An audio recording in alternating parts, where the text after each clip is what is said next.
In this video, we're going to talk about the most shocking character lore in Adventure Time. Let's get started with the worst thing every Adventure Time character has done. Adventure Time is one of those shows that feels warm and goofy, but it's also full of characters who are stuck in their own ways and end up causing trouble for everyone else. From ignoring how their actions hurt people to seeing everything as just a fun adventure, these flaws shape the whole world of Adventure Time in ways that don't always get talked about. Finn the human acts first and thinks later, if at all. While fans love him for his brave heart and heroic spirit, the truth is that Finn's constant recklessness creates more problems than it solves. He jumps into dangerous situations without planning, makes life-changing decisions based on pure emotion, and drags everyone around him into chaos because he can't slow down long enough to consider consequences. Finn the human perfectly demonstrates how Finn's hasty decision-making can have catastrophic consequences. When he learns that the Lich wished for the extinction of all life, Finn's immediate reaction is to blurt out his own wish without any thought. "I wish the Lich never even existed." This snap decision completely rewrites reality and creates the farm world timeline where everything is wrong. The most telling thing about this moment is how Jake tries to interrupt Finn's hasty wish-making, saying, "I wish that life wasn't any more extinct," before Finn cuts him off. Jake is clearly trying to make a more careful, measured wish that would simply undo the Lich's damage, but Finn can't wait long enough to hear a better idea. He's so caught up in his own emotional reaction to the crisis that he assumes his first instinct is the best solution.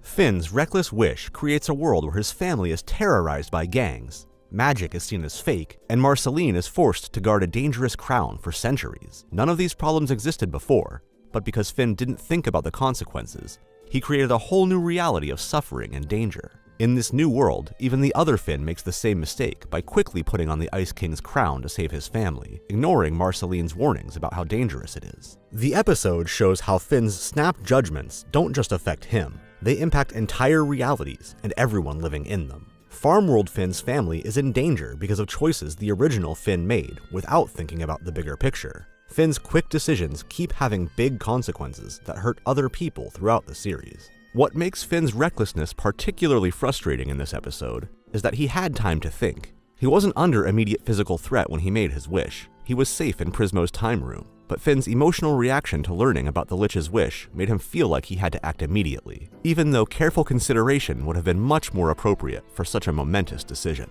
The wish scene also shows how Finn thinks he knows best and doesn't bother talking it over with anyone else. Prismo offers to grant wishes, and instead of discussing options with Jake or asking how the wishes work, Finn immediately makes a huge decision that changes everything. He takes charge without listening to others, and it often causes problems that could have been avoided. The Enchiridion shows Finn's rash hero complex in action, and reveals how his rush to save everyone often creates unnecessary complications. Throughout the quest, Finn consistently chooses the most direct, action-oriented response to every challenge, without stopping to think about whether there might be better approaches. When he encounters the Keeper's riddle, Finn doesn't try to solve it intellectually. He just stuffs the Keeper into the lock because he thought he'd look cute stuffed in that lock. While this approach happens to work with the Keeper, it establishes Finn's pattern of going with his first gut reaction, rather than actually engaging with problems thoughtfully. When he hears cries for help from the gnomes, Finn immediately abandons his quest to rush toward the voices without considering that this might be part of the test, or that he should be more cautious about obvious traps. Finn's hasty rescue of the gnomes leads directly to the traumatic experience of watching them destroy old ladies. If Finn had taken a moment to think about the situation, why would gnomes be trapped in a lava pit right along his quest route? He might have realized it was a test and handled it more carefully. Instead, his immediate emotional reaction to hearing someone else in distress overrides any strategic thinking. The ogre encounter shows another side of Finn's recklessness, his tendency to escalate conflicts unnecessarily. When the ogre eats Jake, Finn's immediate response is physical aggression. He climbs the ogre and steals his dollar, which leads to a dangerous aerial fight that could have seriously injured both him and Jake. Finn doesn't try talking to the ogre, offering a trade, or finding a clever solution. He goes straight to theft and violence. Even when Finn tries to make things right by giving back the ogre's dollar at the end, it's only after his rash actions have already created a dangerous mess. He keeps making hasty decisions that lead to trouble, and then tries to fix it later, but he doesn't seem to learn from these experiences. The Dark Magician's test reveals the one area where Finn's quick reactions actually serve him well: his moral instincts. When asked to kill the neutral ant, Finn's immediate "never" response shows that his gut reactions about right and wrong are usually sound. However, this same rapid moral certainty also leads him to punch the Keeper when he sees him in devil's pajamas, showing how his quick judgments can cause problems even when his intentions are good. What Was Missing demonstrates how Finn's emotional knee-jerk reactions can damage his relationships and make difficult situations worse. When the Door Lord steals everyone's treasures, Finn immediately throws himself into chase mode without stopping to think about what they're really dealing with, or whether there might be a smarter approach than just running after the thief. Throughout the episode, Finn's hasty attempts to fix the group's problems often make things worse. When Princess Bubblegum and Marceline start arguing, Finn's immediate reaction is to suggest a noodle break, treating a complex emotional conflict like a simple problem that could be solved with snacks and positive thinking.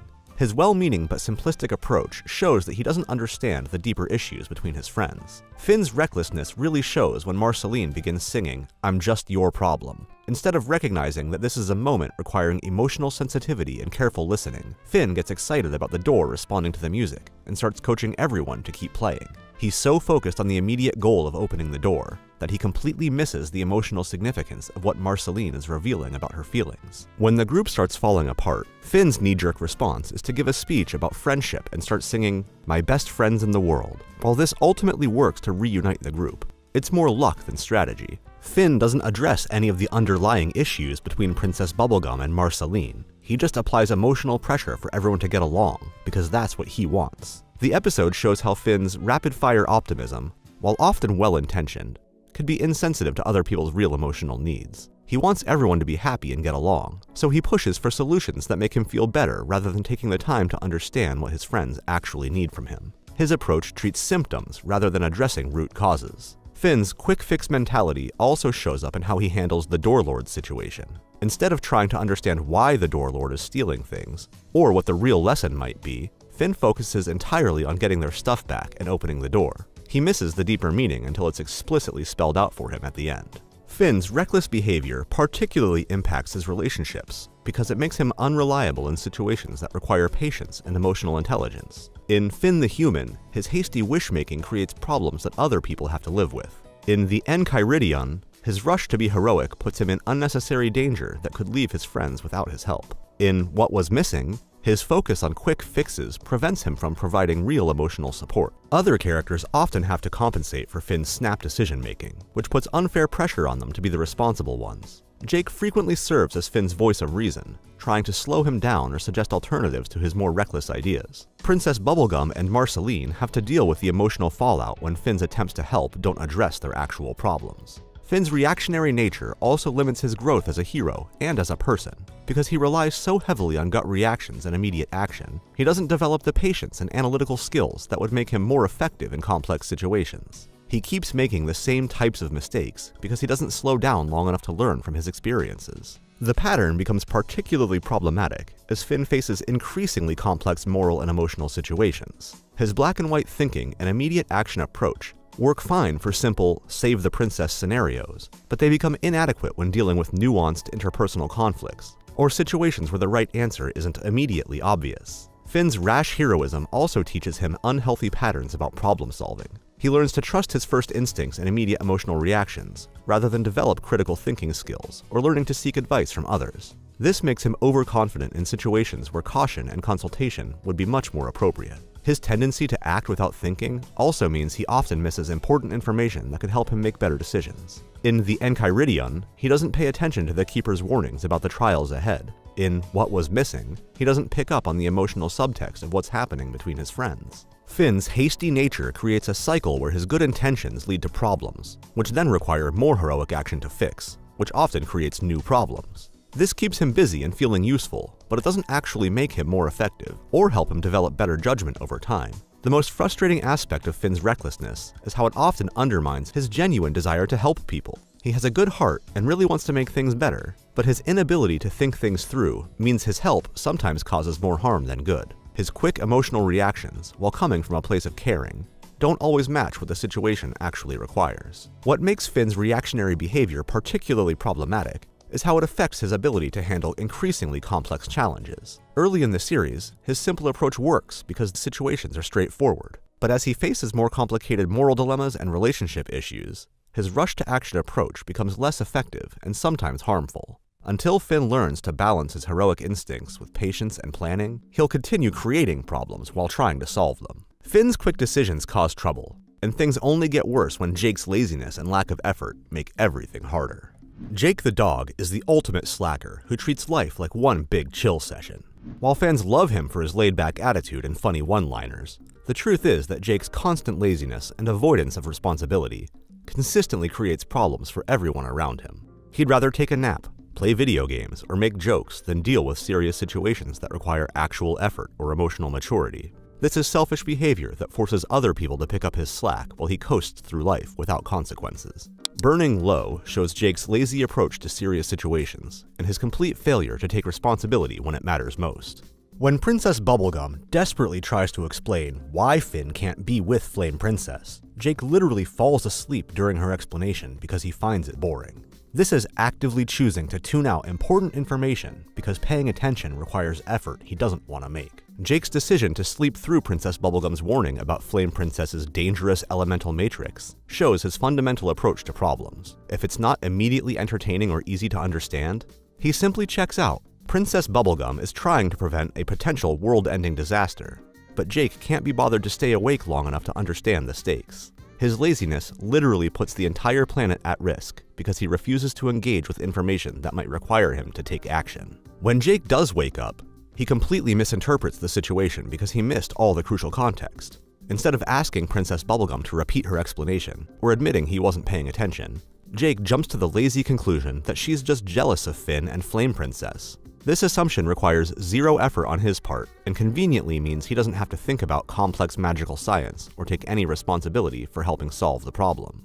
Jake's laziness becomes even more damaging when he actively encourages Finn's relationship with Flame Princess without understanding the dangers involved. He gives Finn advice about dating tiers and suggests writing a sappy poem to advance the relationship, all while being completely ignorant of the catastrophic consequences this could have. His casual attitude towards something that could literally destroy the world shows how his laziness extends beyond personal inconvenience to genuine negligence. The most telling moment comes when Princess Bubblegum finally explains the full danger to Jake after he's been actively working against her efforts to protect everyone. Instead of feeling guilty about his role in nearly causing a planetary disaster, Jake just accepts the information and moves on without any self-reflection about how his laziness almost led to the end of the world. He doesn't apologize to Princess Bubblegum for undermining her efforts, or acknowledge that his failure to pay attention put everyone in danger.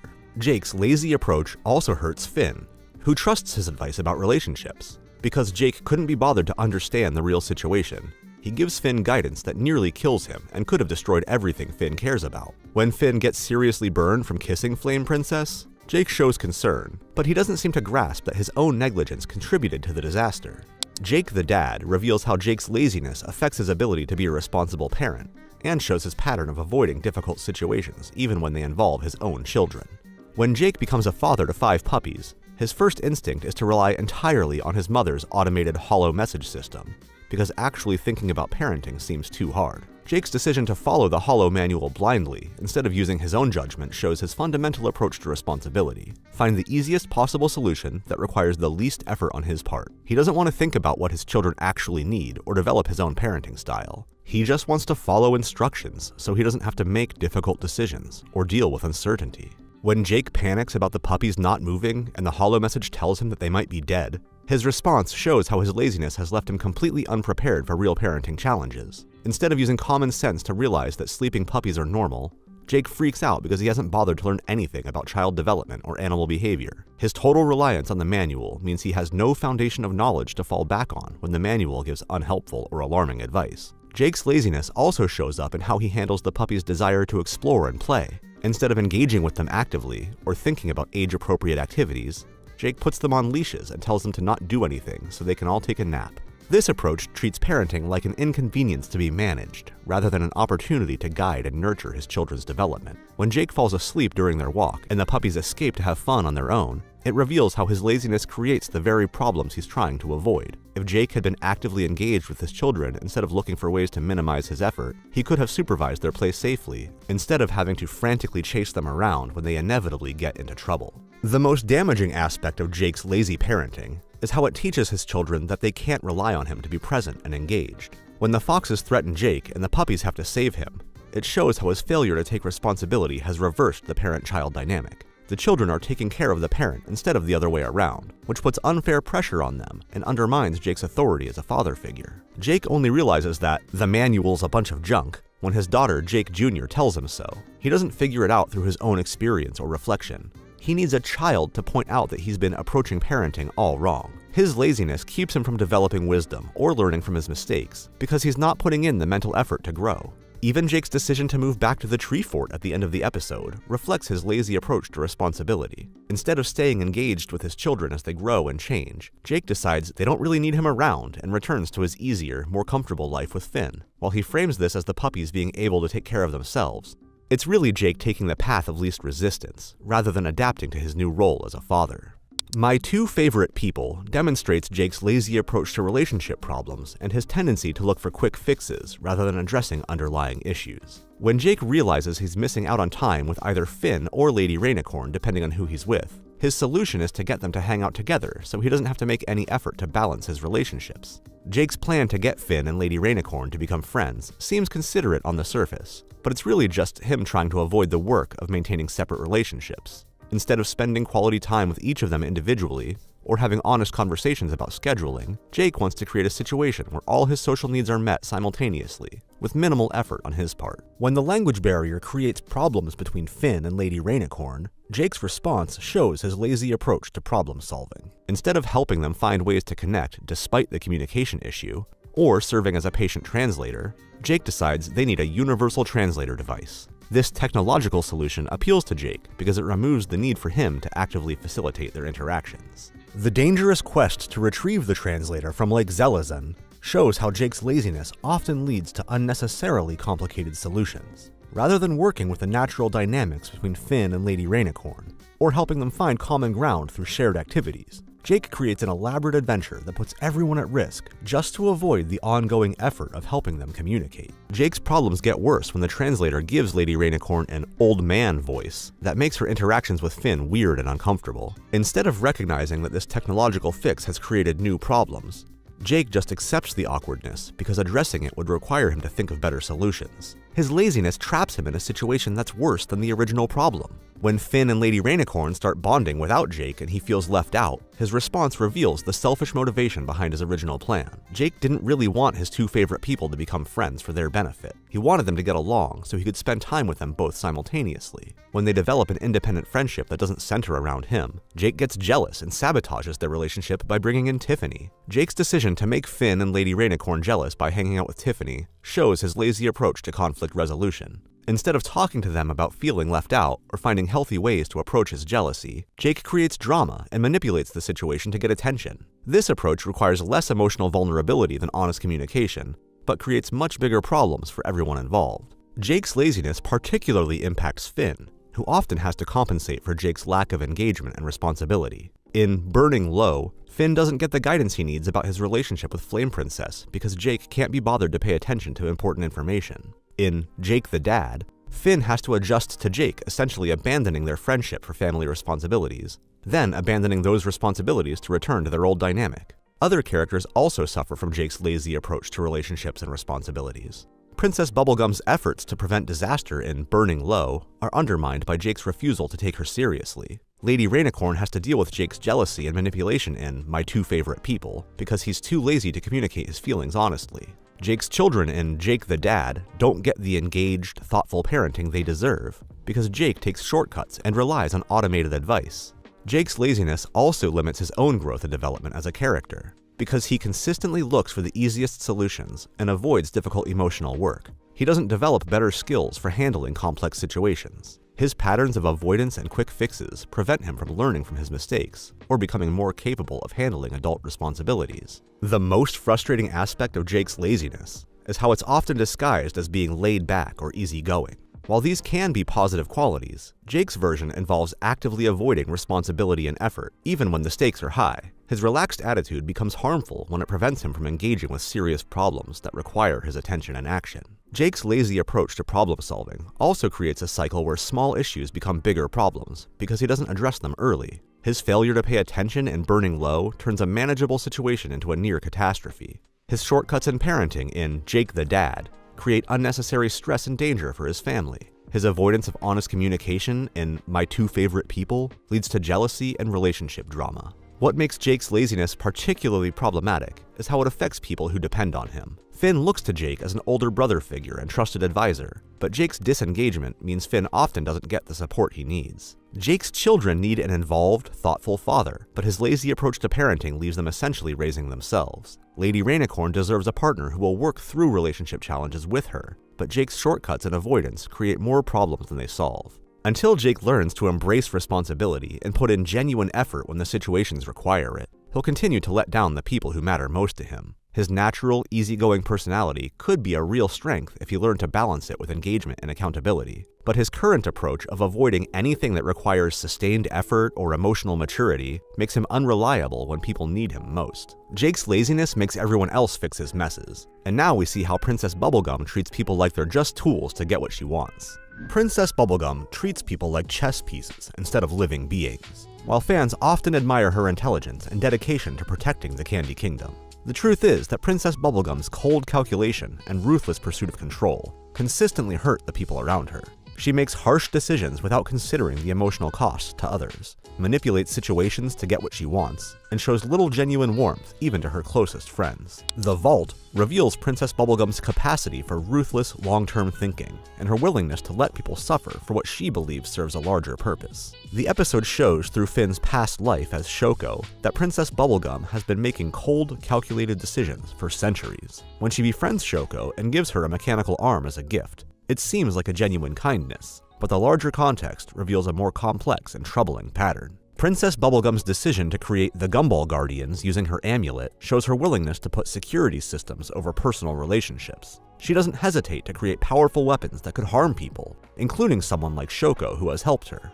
When Shoko tries to steal the amulet, Princess Bubblegum's immediate response is to order the Gumball Guardians to attack, even though she knows Shoko and understands her difficult circumstances. The most damaging aspect of Princess Bubblegum's coldness in this episode is how she handles Shoko's death.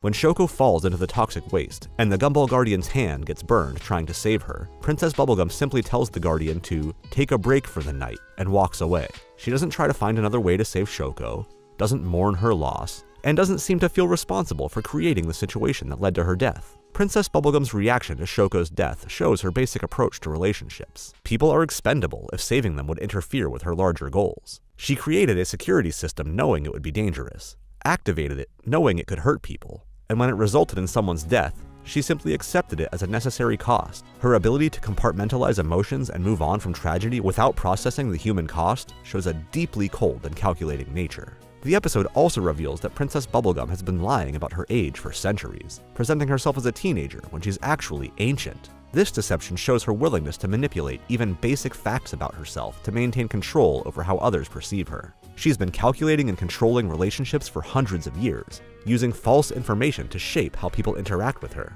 You Made Me demonstrates Princess Bubblegum's cold approach to dealing with the problems she creates through her scientific experiments. When the Earl of Lemongrab becomes a disturbing presence in the Candy Kingdom, Princess Bubblegum's response is to find ways to control and contain him. Princess Bubblegum's suggestion that the Pup Gang should live with Lemongrab shows her willingness to use other people as solutions to her problems, without considering what's best for them. She doesn't care about the Pup Gang's safety or well-being. She just wants them to serve as a distraction for Lemongrab so he'll stop bothering her citizens. When this plan fails and Lemongrab tortures the Pup Gang with his reconditioning chamber, Princess Bubblegum doesn't take responsibility for putting them in that situation. Her attempt to teach Lemongrab how to interact with candy people reveals her coldly analytical approach to emotions and relationships. Instead of trying to understand why Lemongrab is struggling, or addressing his feelings of loneliness and inadequacy, she tries to train him like he's a broken machine. She treats his emotional problems as technical issues that can be solved through proper instruction, rather than recognizing that he needs genuine connection and understanding. When Lemongrab becomes violent and threatens her with his sound sword, Princess Bubblegum's solution is typically cold and calculated. She creates another Lemongrab to keep the first one occupied. This approach treats Lemongrab's emotional needs as a problem to be managed, rather than something that deserves genuine attention and care. She doesn't try to help him develop better coping mechanisms or address his underlying issues. She just gives him a companion and considers the problem solved. Princess Bubblegum's creation of Lemongrab 2 also shows her willingness to create new life forms as solutions to her problems, without considering the ethical implications. She's essentially creating a sentient being whose primary purpose is to keep another one of her creations from causing trouble. This treats conscious beings like tools to be deployed, rather than individuals with their own rights and needs. Princess Cookie reveals Princess Bubblegum's harsh approach to justice and her inability to show mercy even when circumstances clearly call for compassion. When Baby Snaps takes hostages because of his childhood trauma related to her thoughtless laughter at his dreams, Princess Bubblegum's response is entirely focused on law and order rather than understanding or addressing the root cause of his behavior. Princess Bubblegum's refusal to consider Jake's suggestion that they let Princess Cookie escape shows her rigid approach to justice. Even when Jake explains Cookie's tragic backstory and his genuine desire to help children, Princess Bubblegum insists that Cookie is a menace, who must be imprisoned for his life. She shows no interest in rehabilitation, no consideration of Cookie's mental state, and no recognition of her own role in creating his problems. The most telling moment is when Princess Bubblegum uses a trap horse for Cookie's escape, a horse with a hidden banana guard inside, ready to capture him. She's willing to be dishonest and manipulative, even with someone who's clearly struggling and desperate. Instead of showing mercy or trying to help, she sets up an elaborate trick that gives him false hope and then crushes it. Princess Bubblegum's approach to the hostage situation prioritizes maintaining her authority over addressing the underlying problems that caused it. She doesn't reflect on whether her childhood interaction with Baby Snaps was harmful, doesn't consider how she might prevent similar situations in the future, and doesn't show any empathy for someone who's clearly suffering from mental illness and trauma. When Cookie ends up in the mental hospital after his suicide attempt, Princess Bubblegum shows no interest in visiting him or making amends for her role in his suffering. She treats his breakdown and institutionalization as a successful resolution to the problem, rather than recognizing the human tragedy involved. Her coldness towards someone she inadvertently harmed as a child shows how little she values individual emotional well-being compared to maintaining order. Princess Bubblegum's coldness particularly impacts the people who care about her and look to her for guidance. Finn consistently seeks her approval and support, but her emotional distance and calculated responses leave him feeling confused and hurt. She treats his feelings for her as inconveniences to be managed rather than genuine emotions that deserve respect and consideration. Her relationship with Marceline also suffers from her inability to be emotionally open and vulnerable. Princess Bubblegum's cold and controlled demeanor prevents her from addressing the underlying tension in the relationship or acknowledging Marceline's emotional needs. She approaches their conflict from a logical rather than emotional perspective, which makes resolution impossible. Princess Bubblegum's coldness also affects her subjects, who often bear the cost of her calculated decisions. The Pup Gang suffers because she uses them as a solution to her Lemongrab problem. Cookie's life is destroyed because she can't show mercy or recognize her own role in his trauma. Shoko dies because Princess Bubblegum prioritizes security over individual safety. Her scientific approach to leadership means she often treats people like variables in an equation, rather than individuals with their own needs and feelings. She makes decisions based on what will produce the best outcomes for the kingdom as a whole, but she rarely considers the emotional or personal cost to the individuals involved. Princess Bubblegum's coldness also limits her own growth in relationships. Her inability to be vulnerable or show genuine emotion prevents her from forming deep connections with others. She remains isolated in her role as ruler, unable to experience the kind of meaningful relationships that could provide emotional support and personal fulfillment. Her calculating nature also makes her unable to learn from her mistakes in a meaningful way.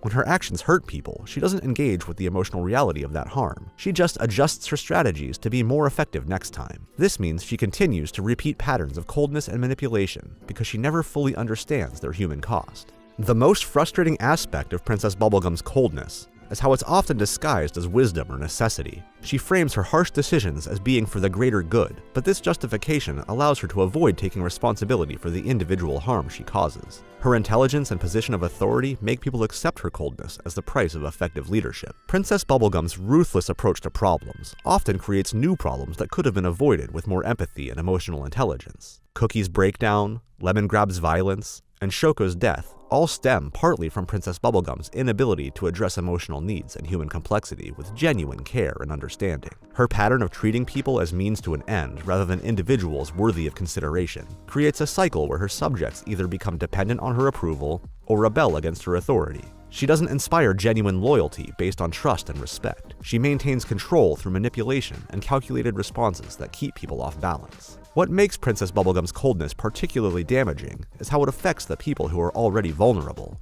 Cookie was a traumatized orphan, Lemongrab was struggling with isolation and inadequacy, and Shoko was trapped by threats from dangerous criminals. Instead of showing extra compassion for people in difficult circumstances, Princess Bubblegum treats them with the same cold calculation she applies to everything else. Princess Bubblegum's intelligence could be a great thing if she actually cared about her people, but she's so focused on power and control that she forgets people have feelings. Her coldness keeps her alone and miserable, unable to have real friendships that might actually make her happy.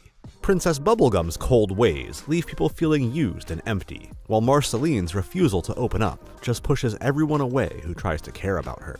If you're enjoying our video so far, make sure to subscribe to our channel. Marceline the Vampire Queen might be one of Adventure Time's most beloved characters, but she's also one of its most emotionally destructive. Fans love to see her as this cool, misunderstood anti-hero who's just dealing with trauma from her past. But if you actually look at how she treats people, there's a pattern that's pretty hard to ignore. Marceline consistently chooses emotional avoidance and self-isolation over genuine connection, and it hurts everyone around her. This is a deliberate choice she makes over and over again, even when people she supposedly cares about are reaching out to her. She'd rather push people away, manipulate them, or just disappear entirely than deal with actual feelings. And the worst part? She's got eternity to keep doing this. The most painful example of this shows up in I Remember You, where Marceline's emotional cowardice becomes genuinely cruel. Here's Ice King, clearly desperate and lonely, asking for help with something as simple as writing a song. Her first reaction is to tell him to get lost. She knows exactly who he is, Simon, someone she once loved deeply, but she can't bring herself to bridge that gap. When Ice King starts singing about being alone and needing pretty much anyone, it should break your heart. This is someone crying out for connection, for any kind of acknowledgement that he matters to someone.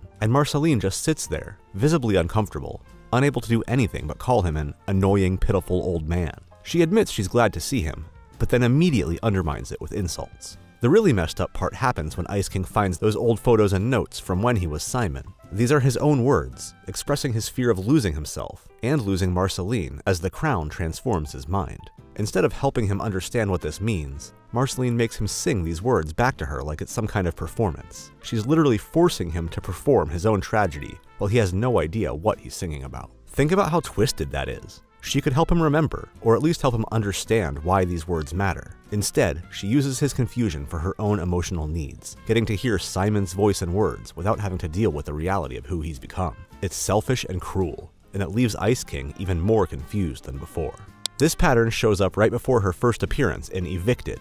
Instead of just explaining that she used to live in the tree fort, Marceline chooses intimidation and mind games. She breaks in during a storm while Finn is already scared, uses her vampire powers to terrify him, and then kicks them out. She could have knocked on the door like a normal person and explained the situation, but that would require actual communication. But it gets worse. When Finn and Jake find a new place to live and throw a party, Marceline shows up again. She reveals another carved M, and kicks them out of their second home too. She's keeping them constantly off balance, so she never has to develop an actual relationship with them.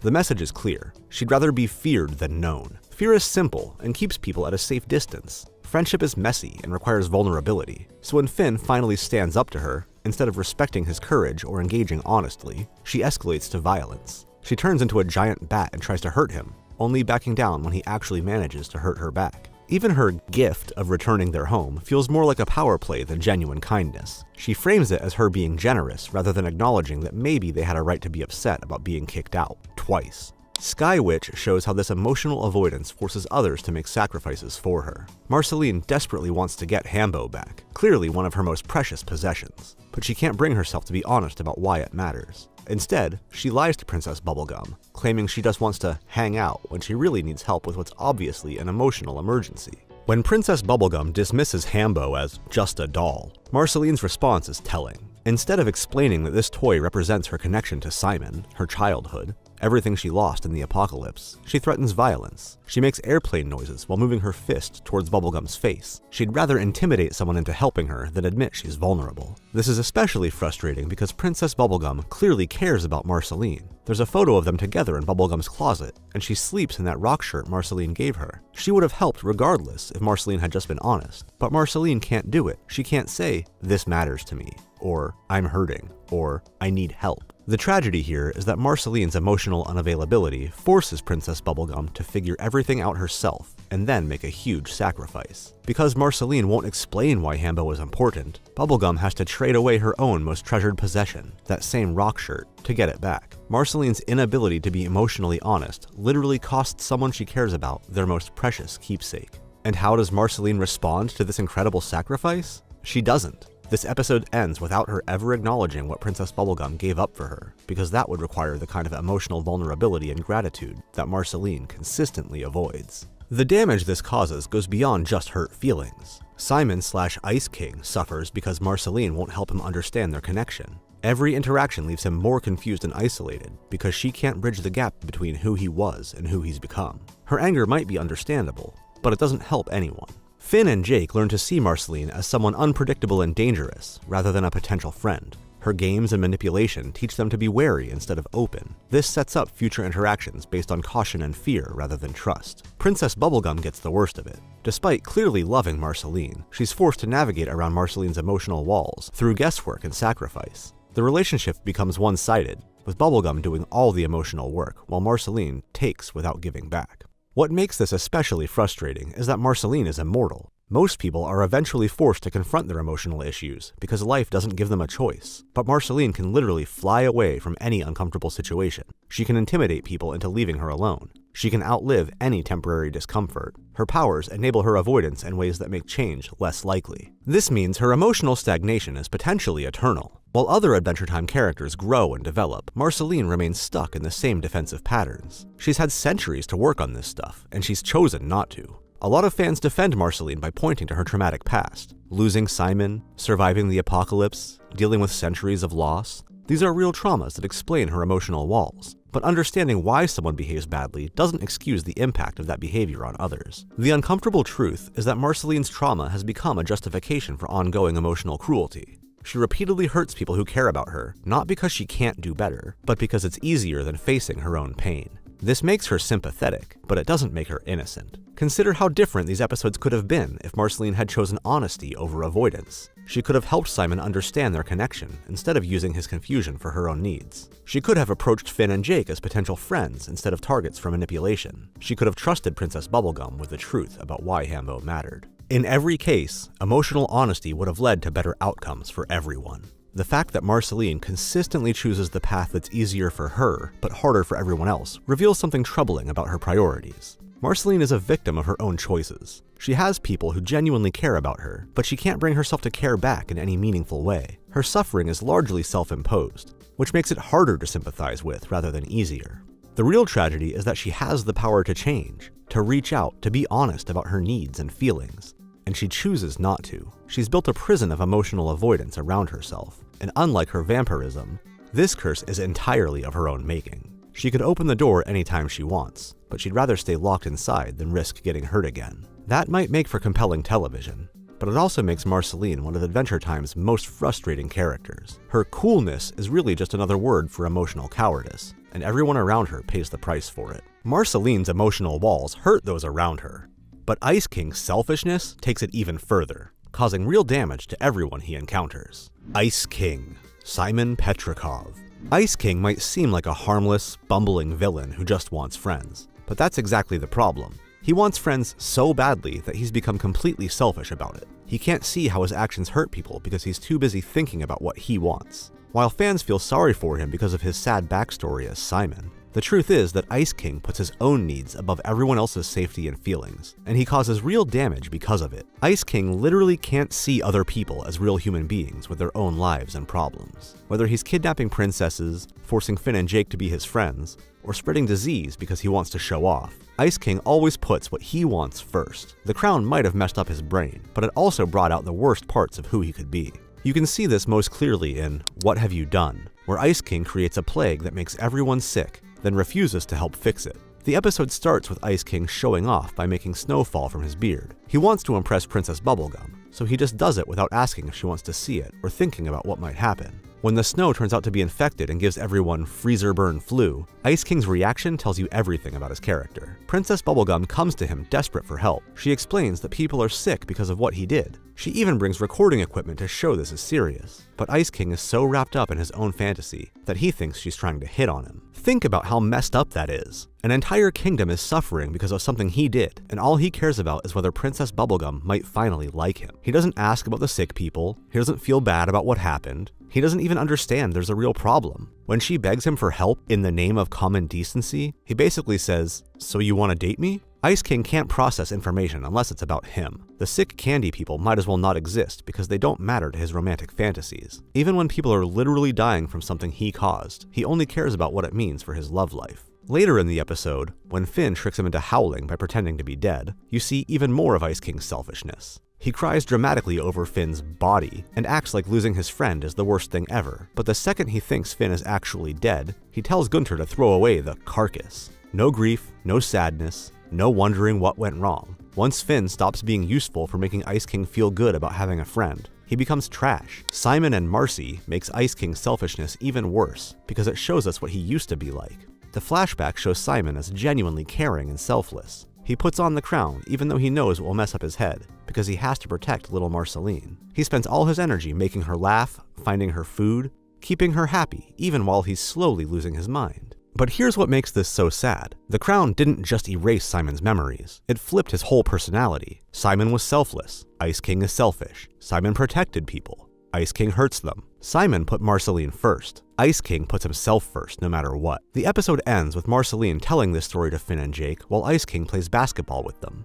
He has no idea the story is about him and Marceline. When he asks what happens next, Marceline says they lived happily ever after to protect his feelings. But Ice King doesn't notice she's sad or wonder why this story might be emotional for her. He just goes back to basketball and tells her to keep telling these stories while he shows off. Even in this moment that could be about connection and understanding, Ice King makes it about himself. He doesn't care about the story except as background entertainment while he plays sports. The fact that this represents centuries of pain for Marceline doesn't even cross his mind. Loyalty to the king shows Ice King's selfishness through how he handles being rejected and lonely. When Engagement Ring Princess escapes, instead of thinking about why she might have left or how his behavior affects others, Ice King immediately starts planning how to get more princesses to like him. He shaves his beard and starts working out, but it's all about making himself more appealing rather than actually becoming a better person. When Slime Princess accidentally calls him the nice king, Ice King goes along with the lie because it gets him attention. He doesn't care that he's tricking her or that their whole relationship is based on her not knowing who he really is. All that matters to him is that someone finally likes him, so he builds an entire fake identity around it. He even builds a sandcastle and starts collecting princesses like they're objects he can sort through to find the perfect wife. Ice King tricks Finn and Jake into helping him by making them his nice knights, but he only uses them to do the dirty work he doesn't want to do himself. When Finn feels bad about making princesses cry and wants to treat them better, Ice King gets angry and threatens him instead of listening. He doesn't care that he's forcing these good kids to act against their nature, he just wants them to solve his problems for him. The whole episode shows how Ice King can't see past his own wants and needs. He watches Lumpy Space Princess hurt herself trying to win his approval and feels nothing. He imprisons multiple princesses and calls it a waiting room to make himself feel better. Even when his beard starts growing back and threatens to expose his lie, he only cares about keeping up his act long enough to pick a bride. Everyone else's feelings and well-being don't matter, as long as he gets what he wants. In What Have You Done?, his showing off creates a medical emergency that could have killed people. His refusal to help means Finn and Jake have to trick him to save lives, forcing them to lie and manipulate when they're normally honest. Princess Bubblegum suffers constantly because of Ice King's behavior. She has to deal with his harassment while trying to run a kingdom and protect her people. When his thoughtless actions create a crisis, she wastes time and energy trying to get help from the person who caused her problem. Her breakdown at the end of the episode, fainting from relief when people are finally cured, shows how much stress Ice King puts on everyone around him. Marceline has it worst of all. She has to watch someone she loved become a completely different person, but she can't even properly grieve because he's still there physically. Ice King's inability to recognize their connection means she's constantly reminded of what she lost, while getting none of the comfort that shared memories might bring. Finn and Jake get dragged into Ice King's schemes over and over. Time they could spend helping people or having adventures gets wasted managing Ice King's feelings and cleaning up his messes. They're naturally kind kids who want to help others, but Ice King treats their compassion like something he's entitled to. What makes Ice King's selfishness especially frustrating is how it stops him from ever getting better. Because he can't see past his own wants, he never learns from his mistakes or figures out better ways to treat people. Every episode basically resets him to the same selfish, delusional state. He can't process feedback, so even when bad things happen because of his behavior, he doesn't learn anything.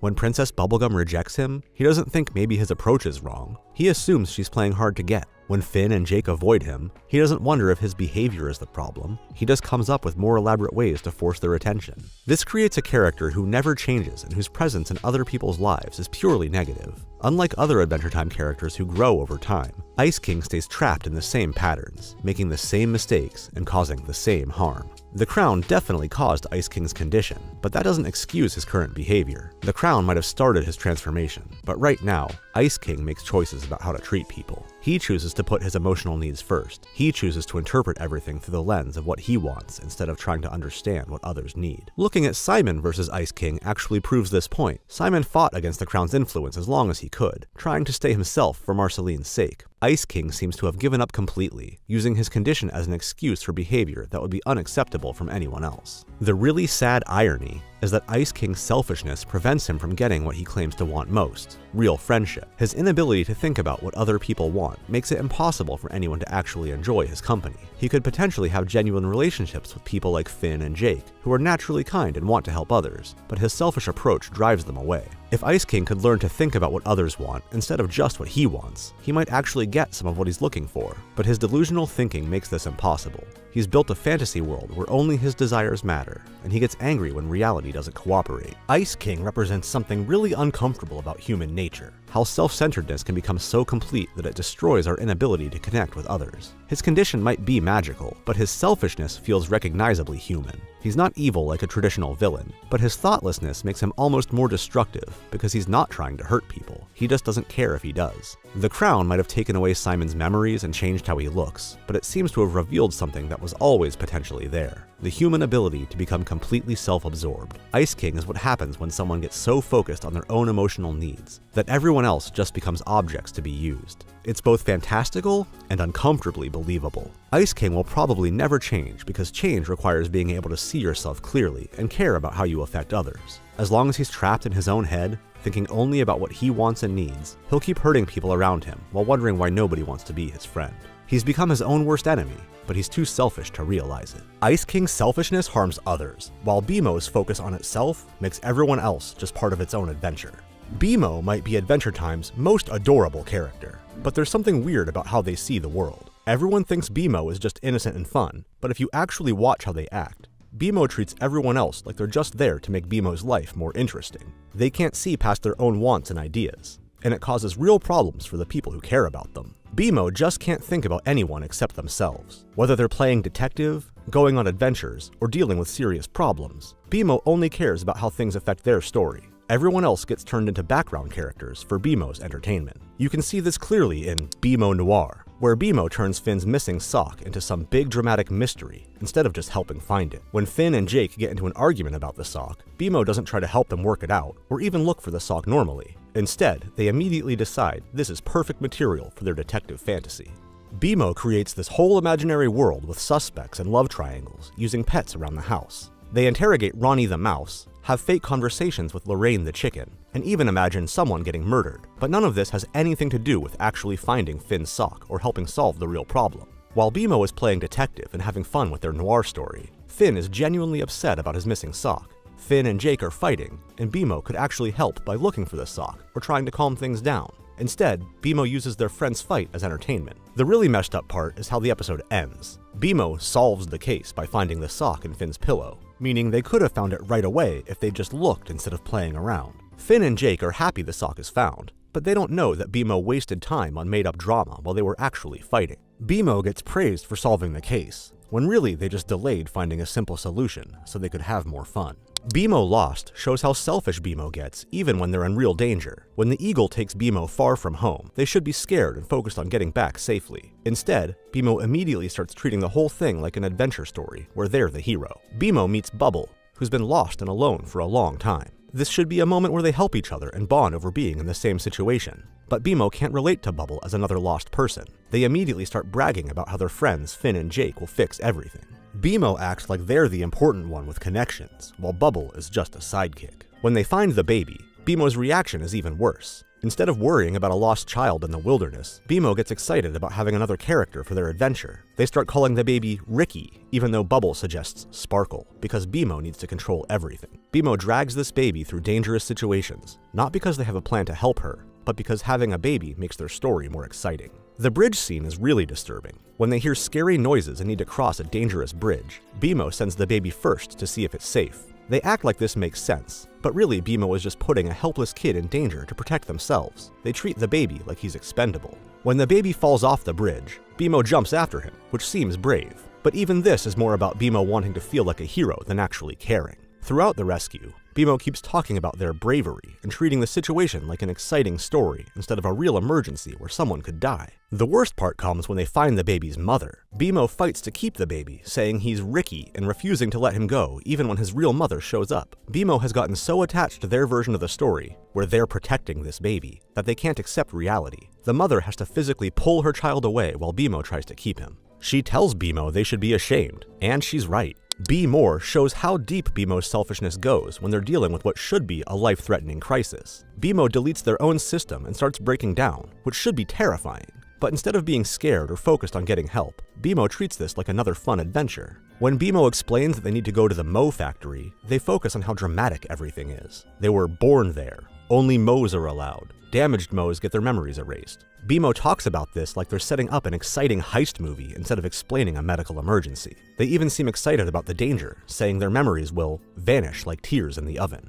The really selfish part is how BMO treats Finn and Jake's help. These guys immediately drop everything to help BMO, come up with disguises, and risk getting hurt to sneak into the factory. But BMO acts like their sacrifice is just part of the fun. When Finn and Jake are getting shot at by security guards, BMO doesn't seem worried about their safety. They're just excited that the adventure is continuing. During the chase scene, when Finn tells BMO to hang on, BMO gives a weak thumbs up on their screen, like they're playing up being the hurt hero. Even while they're supposedly dying, BMO is performing instead of genuinely talking to their friends or showing gratitude. When they finally meet Mo, BMO's creator, the selfishness becomes even more obvious. BMO immediately perks up and starts acting cute, calling Mo their grandpoop. They're not interested in Mo as a person, or wanting to explain where they came from. They just want to be the special, beloved creation. When Mo explains that BMO was built to be more than other robots, BMO practically glows with pride. It's all about confirming how special they are. BMO's selfishness causes real damage to their relationships. In BMO Noir, Finn and Jake's actual fight gets ignored while BMO plays detective. Their argument about the sock shows they're having communication problems, but BMO's fantasy prevents any real solution. They just get distracted by finding the sock, and never deal with what caused the fight. In BMO Lost, BMO's self-centered approach puts everyone in unnecessary danger. The baby falls off a bridge, partly because BMO was treating everything like a story instead of being genuinely careful. Bubble gets emotionally attached to BMO, but BMO can't be a real friend. They just see Bubble as a companion character. The relationship with Bubble is especially sad because it shows how BMO's selfishness ruins genuine connections. Bubble falls in love with BMO and proposes, but BMO's response is more about the dramatic moment than actual feelings. When Jake pops Bubble, BMO cries dramatically, but when Bubble reveals they're now heir and will be with BMO forever, BMO just gets excited again. They can't deal with Bubble's real emotions. Everything has to go through BMO's sense of drama and adventure. Finn and Jake constantly sacrifice for BMO without getting real appreciation back. In Be More, they risk their lives to help BMO, but BMO treats their efforts like they're just playing assigned roles in BMO's story. When BMO gets fixed and meets their robot family, Finn and Jake are basically forgotten. BMO doesn't seem to understand that their friends went through genuine fear and danger to help them. What makes BMO's selfishness especially annoying is how it's disguised as being cute and innocent. Because BMO acts like a kid and does whimsical things, their self-centered behavior gets treated as adorable instead of problematic. But there's a difference between childish innocence and just being selfish. A truly innocent character would show more real empathy and concern for others. BMO's selfishness also stops them from ever growing or changing. Because they can't see beyond their own wants, they never learn from their mistakes or figure out better ways to treat people. Each episode basically resets BMO to the same selfish state where everything revolves around their entertainment or self-image. The sad part is that BMO could actually be a great friend if they tried. When they jumped after the baby on the bridge, there's real courage there. When they try to comfort Finn about his sock, there's genuine care. But these moments get ruined by BMO's need to make everything about themselves. BMO shows us something uncomfortable about how people sometimes treat other people's problems as entertainment. Their approach to Finn's missing sock, turning it into a fun mystery instead of just helping, is like how people sometimes get more excited about drama than actually helping.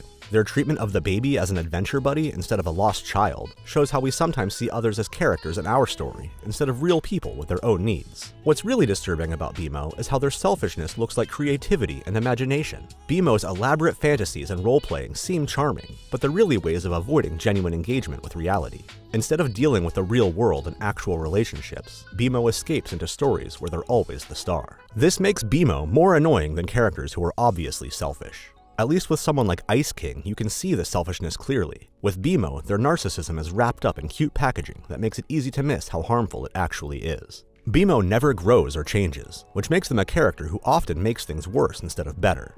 While Finn and Jake develop emotionally throughout the series and learn to be better friends, BMO stays stuck in their own world, treating every situation as material for their personal entertainment. Everyone around BMO deserves better than being supporting characters in someone else's fantasy, but BMO can't see past themselves enough to give it to them. Now let's move on how smart Finn is, but before that, subscribe to our channel.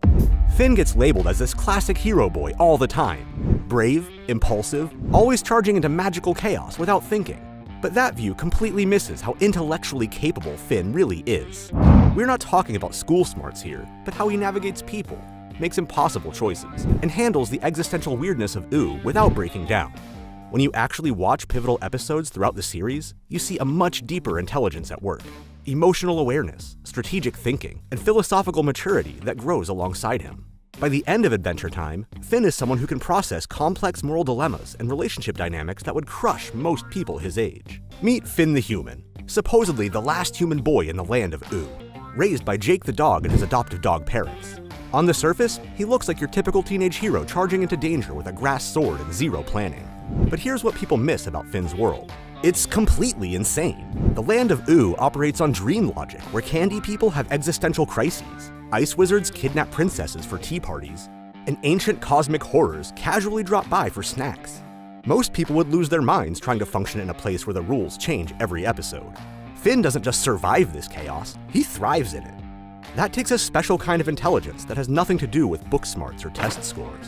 We're talking about emotional intelligence, adaptability, and the ability to make moral choices when literally anything could happen next.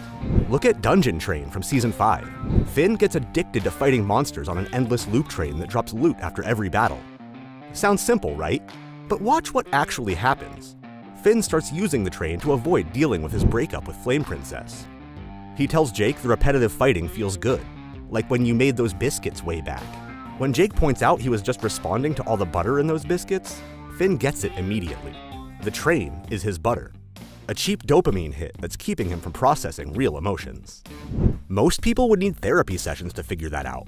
Finn understands it in real time, making the connection between past and present behavior, and eventually chooses to leave even though the train feels amazing.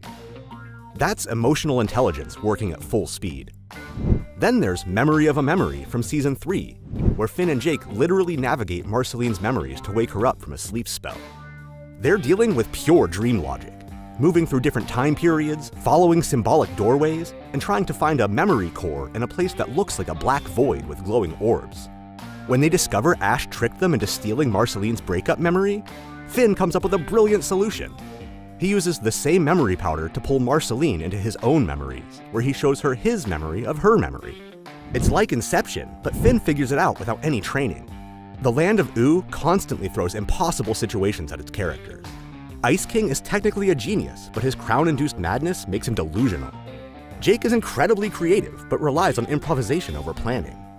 BMO has computer logic, but struggles with emotional concepts. Princess Bubblegum is scientifically brilliant, but often misses social cues. Each character excels in specific areas, but has major blind spots. Finn exists in this world that defies logic, but he consistently shows intelligence through emotional growth, adaptability, and moral clarity. The land of Ooo is full of absurd rules, wild characters, and magical unpredictability.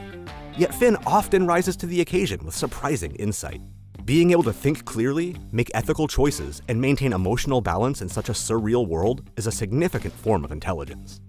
What makes Finn special is how he combines different types of thinking. He can switch between tactical combat decisions, complex emotional processing, philosophical discussions about good and evil, and social navigation with dozens of weird characters who all have their own motivations.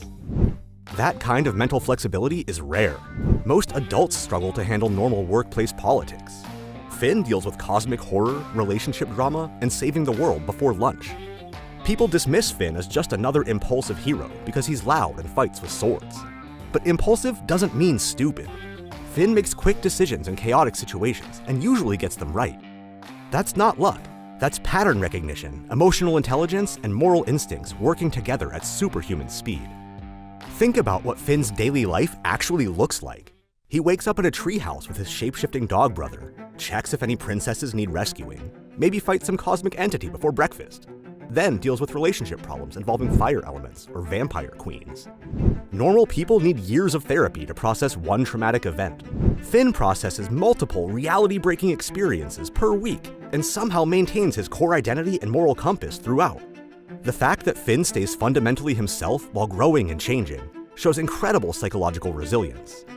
He starts the series as a simple hero wannabe who thinks everything is black and white. By later seasons, he's grappling with complex questions about family, identity, forgiveness, and what it means to do good in an ambiguous world. He learns that his biological father is a selfish criminal, that humans aren't automatically good, and that even his enemies have understandable motivations. Most people would become cynical or depressed. Finn integrates these lessons and becomes more compassionate. Consider how Finn handles different types of intelligence challenges throughout the series. When he's fighting, he's not just swinging randomly. He adapts his tactics based on each enemy's weaknesses, coordinates with Jake's shapeshifting abilities, and often finds creative, non-violent solutions when pure combat fails. When he's dealing with social situations, he learns to read people's emotions, understand their motivations, and figure out what they really need versus what they think they want.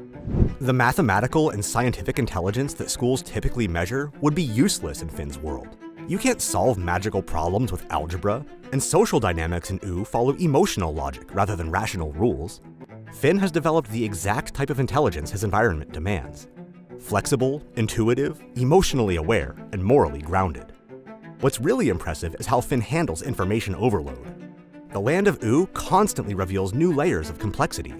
Ancient wars, cosmic entities, alternate dimensions, time travel, complex political relationships between kingdoms. Most people would shut down when faced with that much confusing information. Finn takes it in stride, focuses on what he can control, and maintains his ability to act decisively, even when he doesn't understand everything that's happening. Finn also shows remarkable learning speed. He doesn't get formal education, but he picks up skills and knowledge incredibly quickly through experience. Combat techniques, social awareness, emotional regulation, leadership abilities, even basic magic. Finn absorbs new capabilities and integrates them into his existing skill set without losing what makes him effective. The collaborative intelligence Finn shows with Jake deserves special mention. They're not just friends or brothers, they're a thinking unit that's smarter together than either would be alone. Finn provides focus and moral direction, while Jake brings creativity and emotional support. Finn knows when to lead and when to follow Jake's instincts, when to be serious and when to let Jake lighten the mood. That kind of partnership requires deep emotional intelligence and social awareness. Even Finn's mistakes show intelligence. When he screws up, and he does screw up regularly, he usually learns the right lesson and changes his behavior accordingly. He doesn't repeat the same errors or blame external factors when things go wrong. That's metacognitive intelligence, the ability to think about thinking and adjust your approach based on results. In a world where thinking too hard can literally drive you insane, Finn's blend of intuition and adaptability might be the smartest approach possible. He's developed a form of intelligence perfectly suited to his chaotic environment, and that's way more impressive than getting good grades in a normal school. Look, when most people think about Finn, they see this hyperactive kid swinging a sword around. But here's the thing. Finn's emotional intelligence is actually insane for someone his age. And I'm not talking about some feel-good cartoon lesson. I'm talking about real, complex emotional processing that most adults struggle with. Let's start with Breezy. This episode comes right after Finn loses his arm, and he's basically depressed. His flower arm is wilting because he can't feel anything. Dr. Princess straight up tells him that he's falling into depression because of what his dad did to him. Now, most cartoon characters would just bounce back in one episode, right? Not Finn. He tries to fix his emotional numbness by making out with different princesses. Crab Princess, Lizard Princess, Mussel Princess. He's trying to feel something, anything. But here's what's brilliant about Finn's emotional intelligence. He recognizes that this isn't working. When Breezy asks how he feels after kissing Crab Princess, he says, "I don't feel nothing. Maybe if I made out with a lot of girls, maybe I would feel something." That's not just honesty. That's emotional self-awareness. He knows he's using these relationships to avoid dealing with his real trauma. Most people can't even admit that to themselves, let alone say it out loud. And then there's his relationship with Breezy herself. She's clearly attracted to his flower, not really him. But Finn recognizes her feelings are genuine, even if they started for the wrong reasons. When she transforms into Queen Breezy and confesses she loves him, Finn doesn't mock her or use her feelings. He gently tells her he wants to keep things casual because he doesn't feel the same way. That's emotional maturity most adults don't have. Pahoy takes this even deeper. Finn's upset because Flame Princess didn't laugh at his joke, and he thinks their relationship is over. Jake tells him he's creating imaginary problems, but Finn knows he needs time to process alone. So he goes into the Pillow Fort and ends up living an entire lifetime in Pillow World. In that world, Finn grows up, gets married to Rosalinen, has kids. When he's old and dying, he experiences this cosmic journey through space. But here's the kicker. When he wakes up, he's forgotten the whole thing. His subconscious processed whatever he needed to process, and now Flame Princess calls to tell him she finally got the joke. That's not just emotional intelligence, that's emotional wisdom. Finn's mind knew how to heal itself through this dream experience. Most people spend years in therapy trying to figure out what Finn's subconscious did naturally. The Vault shows maybe his most impressive emotional skill, facing repressed trauma. Finn's been sleepwalking and having nightmares about this ghost lady, but he's locked the memory away because it's too painful to deal with. When Jake suggests opening his mental vault, Finn initially refuses, but he eventually agrees to use the regression simulator. What he discovers is that he was Shoko in a past life, a one-armed thief who betrayed Princess Bubblegum's trust and died in radioactive waste. This is guilt that spans lifetimes, but Finn doesn't run from it. He calls Princess Bubblegum, digs up Shoko's remains, and returns the stolen amulet. The emotional intelligence here is staggering. Finn takes responsibility for actions from a past life. He understands that some pain needs to be faced, not buried. And he knows that making amends is more important than protecting his own comfort. Even Too Young shows this emotional maturity. When Princess Bubblegum gets age regressed to 13, Finn's excited to hang out with someone his own age. They go on dates, pull pranks together. He's having the time of his life. But when Lemongrab takes over the kingdom and PB realizes she needs to age back up to save her people, Finn doesn't throw a tantrum. He helps her gather candy biomass from the other candy people. He provides the bonding agent with his saliva. And when she tells him she wishes she could stay 13 but has to grow up because her people need her, Finn understands completely. He gives her the whopping love hug to complete the transformation, even though he knows it means losing the relationship they had. At the end, when 18-year-old Princess Bubblegum tells him that their kiss was like 5 years ago and he needs to move on, Finn's hurt, but he doesn't argue or try to convince her otherwise. He accepts it with grace that most adults couldn't manage. But Finn's emotional intelligence isn't perfect, and that's what makes it so real. Incendium shows him at his most emotionally immature. When Princess Bubblegum pushes him away and tells him not to be weird, Finn completely falls apart. He curls up in a corner with her hair and pictures, crying and singing about how miserable he is. This is pure emotional regression. Instead of processing the rejection like he does in later episodes, Finn wallows in self-pity. He's so depressed that he doesn't even notice when Flame Princess literally sets his house on fire. The only thing that snaps him out of it is when the fire starts burning his Princess Bubblegum pictures. And then when he meets Flame Princess face to face, his emotional processing is completely backward. She asks, "What's wrong with me? Don't you like me?" And he immediately responds, "I like you." But he's not really responding to her as a person. He's responding to her as a replacement for Princess Bubblegum. The episode ends with Finn saying he has a crush on Flame Princess, but it's not based on any real emotional connection. It's just rebound attraction. This shows that emotional intelligence is something that develops through experience and can regress under stress. What makes Finn's emotional intelligence so impressive is that he learns from them and grows. His intelligence is dynamic and constantly evolving through the messiness of real emotional experience. At first glance, everyone sees him as just a reckless kid swinging a sword, but there's so much more going on beneath the surface. His true brilliance is philosophical. Over time, he grows into someone with a depth of understanding that surpasses most adults, though it often goes unrecognized. Take King's Ransom. Most people just remember Betty going crazy and messing with the crown. But watch Finn during all this chaos. When Ice King starts turning back into Simon right in front of him, Finn doesn't lose his mind, he just gets it. He understands that something deeper is happening here. Most teenagers would be screaming, "Change him back!" But Finn respects the process. He sees the humanity in transformation, even when it's scary.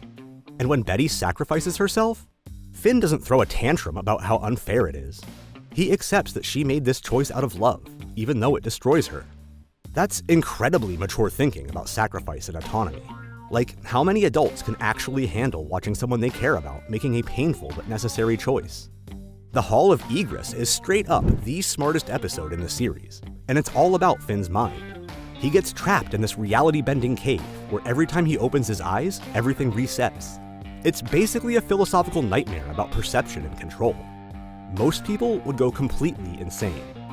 But Finn, he methodically works through it. He tries fighting it, he tries understanding it, he tries gaming the system. Nothing works. So eventually, he does something brilliant. He gives up trying to control the situation entirely. He wanders for months with his eyes closed, stripping away everything he thinks he needs until he reaches this state of pure acceptance. That's advanced Buddhist philosophy right there. The whole "you have to stop wanting something before you can have it" concept that makes philosophy students' heads explode. Finn figures it out through pure experience and reflection. No books, no teachers, just his own mind working through impossible problems. Come Along With Me shows how far he's come. There's literally two armies about to destroy each other. And Finn's solution? Drug everyone into a shared nightmare so they can work through their trauma together. Think about how wild that is. A teenager looks at war and decides the answer is forced group therapy in Dreamland. And it works. He makes Princess Bubblegum and Gumball confront their family issues in this surreal dream space. He understands that their conflict is about hurt feelings and misunderstanding. That level of psychological insight is incredible for someone his age. When Golb shows up and reality starts falling apart, watch what Finn does. He doesn't try to be the hero who saves everyone. He accepts that some forces are bigger than him.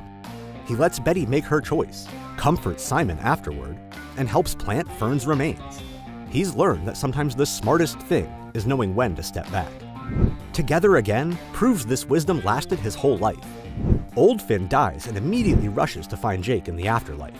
But when Jake explains he's moved beyond earthly attachments and found peace, Finn makes this incredible decision. He chooses to be reborn alone rather than guilt trip his best friend into giving up spiritual enlightenment. Like, think about that. Your best friend for your entire life says, "I'm happy here, but you should go live again." And instead of being selfish about it, you respect his journey. That's the kind of wisdom that most people never develop, even after decades of life experience. Now compare this to early Finn, and it's embarrassing. In Henchman, his moral thinking is painfully black and white. Marceline acts mean, so she must be evil. Jake tries to save him, so Jake must be right. He can't even consider that maybe situations are more complicated than good guys versus bad guys. No One Can Hear You shows what happens when his simple worldview breaks down. Everyone's missing. Jake's brain damaged and acting crazy, and Finn just falls apart. He can't process complexity or ambiguity. When reality doesn't match his expectations, he has no framework for understanding what's happening. It's honestly kind of painful to watch. But that's the core of who Finn really is. He doesn't stay stuck in that simple thinking. Most people hit complexity and just shut down or retreat into comfortable beliefs. Finn leans into the confusion. Every traumatic experience becomes a chance to understand something deeper about existence. By the end of the series, Finn understands concepts that would break most people's brains. Identity is fluid. Love sometimes means letting go. Justice isn't always about punishment. Growth requires accepting painful truths. These aren't things you learn from textbooks. They come from living through life and thinking deeply about what it all means. This philosophical intelligence is honestly Finn's superpower. It's why he can connect with cosmic entities and broken people equally well. While other characters get stuck in their patterns, Finn keeps evolving his understanding of life, death, relationships, and meaning. Now here's where things get spicy. This makes him smarter than Princess Bubblegum in the ways that actually matter. PB can build robots and run kingdoms, but she struggles with basic emotional intelligence for most of the series. Finn develops the kind of wisdom that helps you navigate the really hard parts of being alive. That's intelligence that actually matters in the real world. Anyone can memorize facts or solve technical problems, but developing genuine wisdom about existence? That's rare. And Finn somehow pulls it off by the time he's a teenager. Before I tell you Finn's IQ, make sure to subscribe to our channel. And now, let's get back to the video. Okay, so here's my final answer. Finn's IQ is 123. And yeah, I know that sounds high for a kid who solves most problems by hitting them with a sword. But hear me out. An IQ of 123 puts you right at the edge of superior intelligence.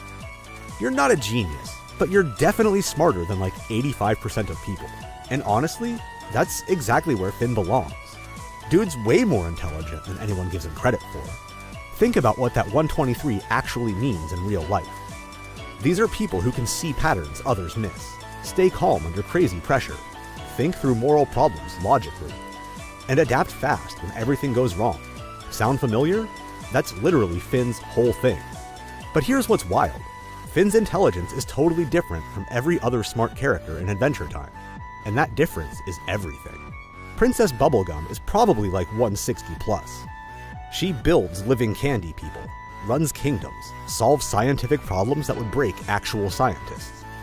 But throw her into a normal social situation, and she's completely lost. Remember Varmints? She genuinely doesn't understand why Marceline is mad about the whole surveillance thing. Her emotional intelligence is basically stuck at age 12. Ice King is this chaotic genius type. When Simon's brain isn't fried by crown magic, he was clearly brilliant, studying ancient cosmic stuff before the world ended. But his intelligence is totally unreliable. One minute, he's having deep thoughts about existence. Next minute, he's kidnapping princesses for tea parties. You can't count on crazy genius. Jake is pure instinct. Super creative, emotionally smart, but he doesn't really analyze stuff systematically. His solution to everything is turn into something weird and see what happens. Works for him, but it's not exactly reproducible intelligence. Finn sits at 123, right above all this chaos. And that's why he actually gets stuff done. He's smart enough to handle complex problems, but not so smart that he overthinks everything. He's emotionally aware enough to connect with literally anyone, but not so sensitive that his feelings paralyze him. Look at Come Along With Me. Two armies are about to destroy each other, and instead of trying to out-strategize everyone or build some crazy technology, Finn uses that 123 level thinking. He realizes the real problem is emotional. People are fighting because they're hurt and angry, not because of actual strategy. So what does he do? He doses everyone with nightmare juice, throwing them into a shared dream where they're forced to confront their emotions. It's exactly what someone with superior intelligence would come up with. Get to the root of the problem instead of just patching up the symptoms. The Hall of Egress proves this even more. Finn gets trapped in this mind-bending cave where opening his eyes resets everything. Most people would go insane. Finn tries every logical approach first. But when nothing works, he does something that takes real 123 level wisdom. He completely gives up control. He spends months wandering blind, stripping away everything he thinks he needs until he reaches total acceptance. That's metacognitive intelligence, thinking about thinking. That's what separates superior minds from average ones. The pattern recognition stuff is huge too. In Dungeon Training, Jake mentions those butter biscuits, and Finn instantly connects it to his current behavior. He realizes he's using fighting and relationships as emotional numbing tools. That level of self-analysis is exactly what you'd expect from 123 IQ. But here's what really sets Finn apart. His intelligence actually grows. Princess Bubblegum stays basically the same throughout the series. Brilliant at the start, brilliant at the end. Finn evolves from simple black and white thinking into someone who can handle cosmic philosophical problems. By Together Again, old Finn is making decisions about death and rebirth that would break most people's minds. He chooses to be reborn alone rather than guilt-trip Jake into giving up spiritual peace. That's 123 level wisdom applied to the biggest questions in existence. This might upset some people, but this makes Finn actually smarter than Princess Bubblegum in ways that matter for real life. PB can build civilizations, but can't maintain friendships without surveillance. Finn connects with everyone, cosmic entities, broken people, literal enemies, because he understands what motivates people fundamentally. Finn's 123 IQ is also perfectly human. He makes mistakes consistently, has breakdowns, sometimes does stuff for totally wrong reasons, but he learns from everything. His intelligence is messy and grows through actual experience. 123 is the perfect number for someone living in Adventure Time's world. Smart enough to solve complex problems, but not so smart he gets stuck overthinking. Emotional intelligence enough to understand people, but not so empathetic that he can't make hard choices. It's that sweet spot of superior intelligence without the social problems that come with genius-level IQ. The adaptability thing is massive in Finn's universe. Normal intelligence assumes consistent rules, but Finn lives where candy people have existential crises and cosmic horrors drop by for snacks. Rolling with absolute chaos while keeping his core identity shows exactly the flexible intelligence you'd expect from a 123 IQ. What makes Finn's 123 so effective is he's not afraid to fail. Higher IQ people sometimes get paralyzed, needing to be right constantly. Finn tries stuff, fails spectacularly, learns the lesson, moves on. That trial and error approach creates breakthroughs that careful planning never could. The genius of Finn's character is that 123 feels achievable. You can't become Princess Bubblegum. Either you're born with technical brilliance or you're not. But you can develop Finn's intelligence through experience and emotional growth. That's inspiring instead of intimidating. Finn proves wisdom beats raw intellectual power. Adaptability, empathy, and growth matter more than being the smartest person around. In a world of cosmic chaos and magical weirdness, 123 level grounded intelligence is exactly what you need to actually help people and make things better. And that's what sets him apart. At 123 IQ, he's smart enough to matter, human enough to relate to, and wise enough to keep growing. Honestly, that might be the smartest approach to life there is. But what do you think? Do you agree that Finn's IQ is 123? Or would you place him higher or lower? Drop a comment below and let me know your take. So we've talked about Finn's 123 IQ and all that, but here's where it gets really wild. Watch what happens when everything falls apart and people need someone to lean on. That's when you see his intelligence isn't just book smarts or whatever. It's something way more important. Normal Man is perfect for showing this.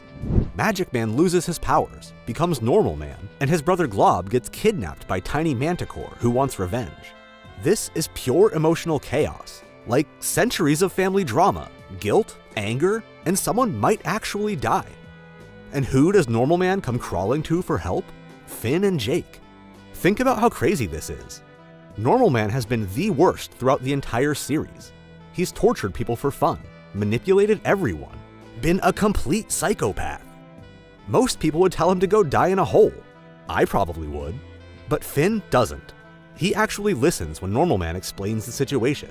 He figures out that this is genuinely about family stuff, not some weird magic trick, and he decides to help.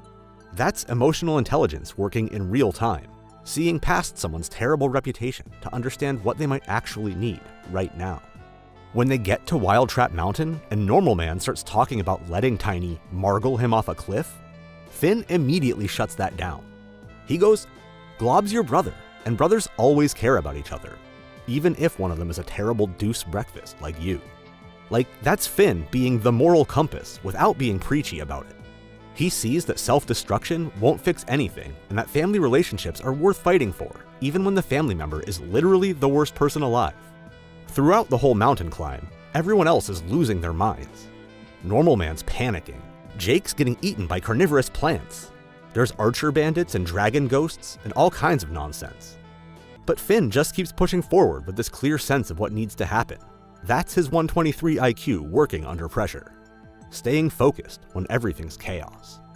When they finally reach Tiny at the top, this situation could explode any direction. Tiny's been planning revenge for months. Normal Man's desperate to save his brother. Glob's caught in the middle with a flamethrower pointed at him. But Finn doesn't try to take control or force some solution. He supports Normal Man's genuine attempt to sacrifice himself for Glob. He validates Tiny's feelings about being tortured. He creates space for everyone to actually work through their emotions instead of just fighting. That's social intelligence. Understanding that sometimes the best leadership is just holding space for people to figure their stuff out. And it works. The resolution happens because Finn helped create an environment where people could be honest. Tiny realizes revenge won't actually make him feel better. Normal Man gets to prove he's changed. Glob gets to make his own choice about Mars. Nobody had to die. Everybody got what they really needed. Billy's bucket list shows this from a different angle. Finn discovers his hero Billy left him a personal message, and it's devastating. His biological father is alive and imprisoned in some cosmic prison. This is the kind of news that would completely destroy most people. Learning that everything you thought you knew about your family was wrong? That would send me into therapy for years. But watch how Finn handles it. He doesn't deny it, doesn't have a breakdown, doesn't immediately rush off on some stupid rescue mission. He takes time to actually process what Billy told him and starts thinking about next steps. That's emotional regulation and strategic thinking working together. Most teenagers would be having a complete meltdown, but Finn's treating this like important information that needs to be handled carefully. The whole bucket list thing shows Finn's ability to honor the past while moving forward. He completes Billy's unfinished tasks, not because he's some hero-worshipping fanboy, but because he understands that closure matters for healing. When he forces himself to face the ocean to complete the list, he's not just conquering a phobia, he's proving that growth requires dealing with difficult stuff.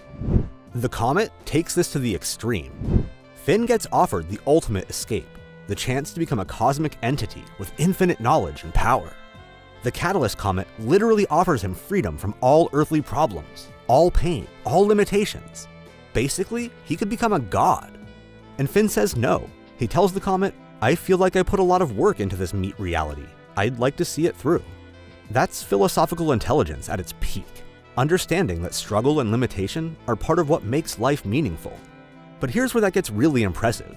When his dad Martin takes the Comet's offer and abandons him again, Finn doesn't fall apart.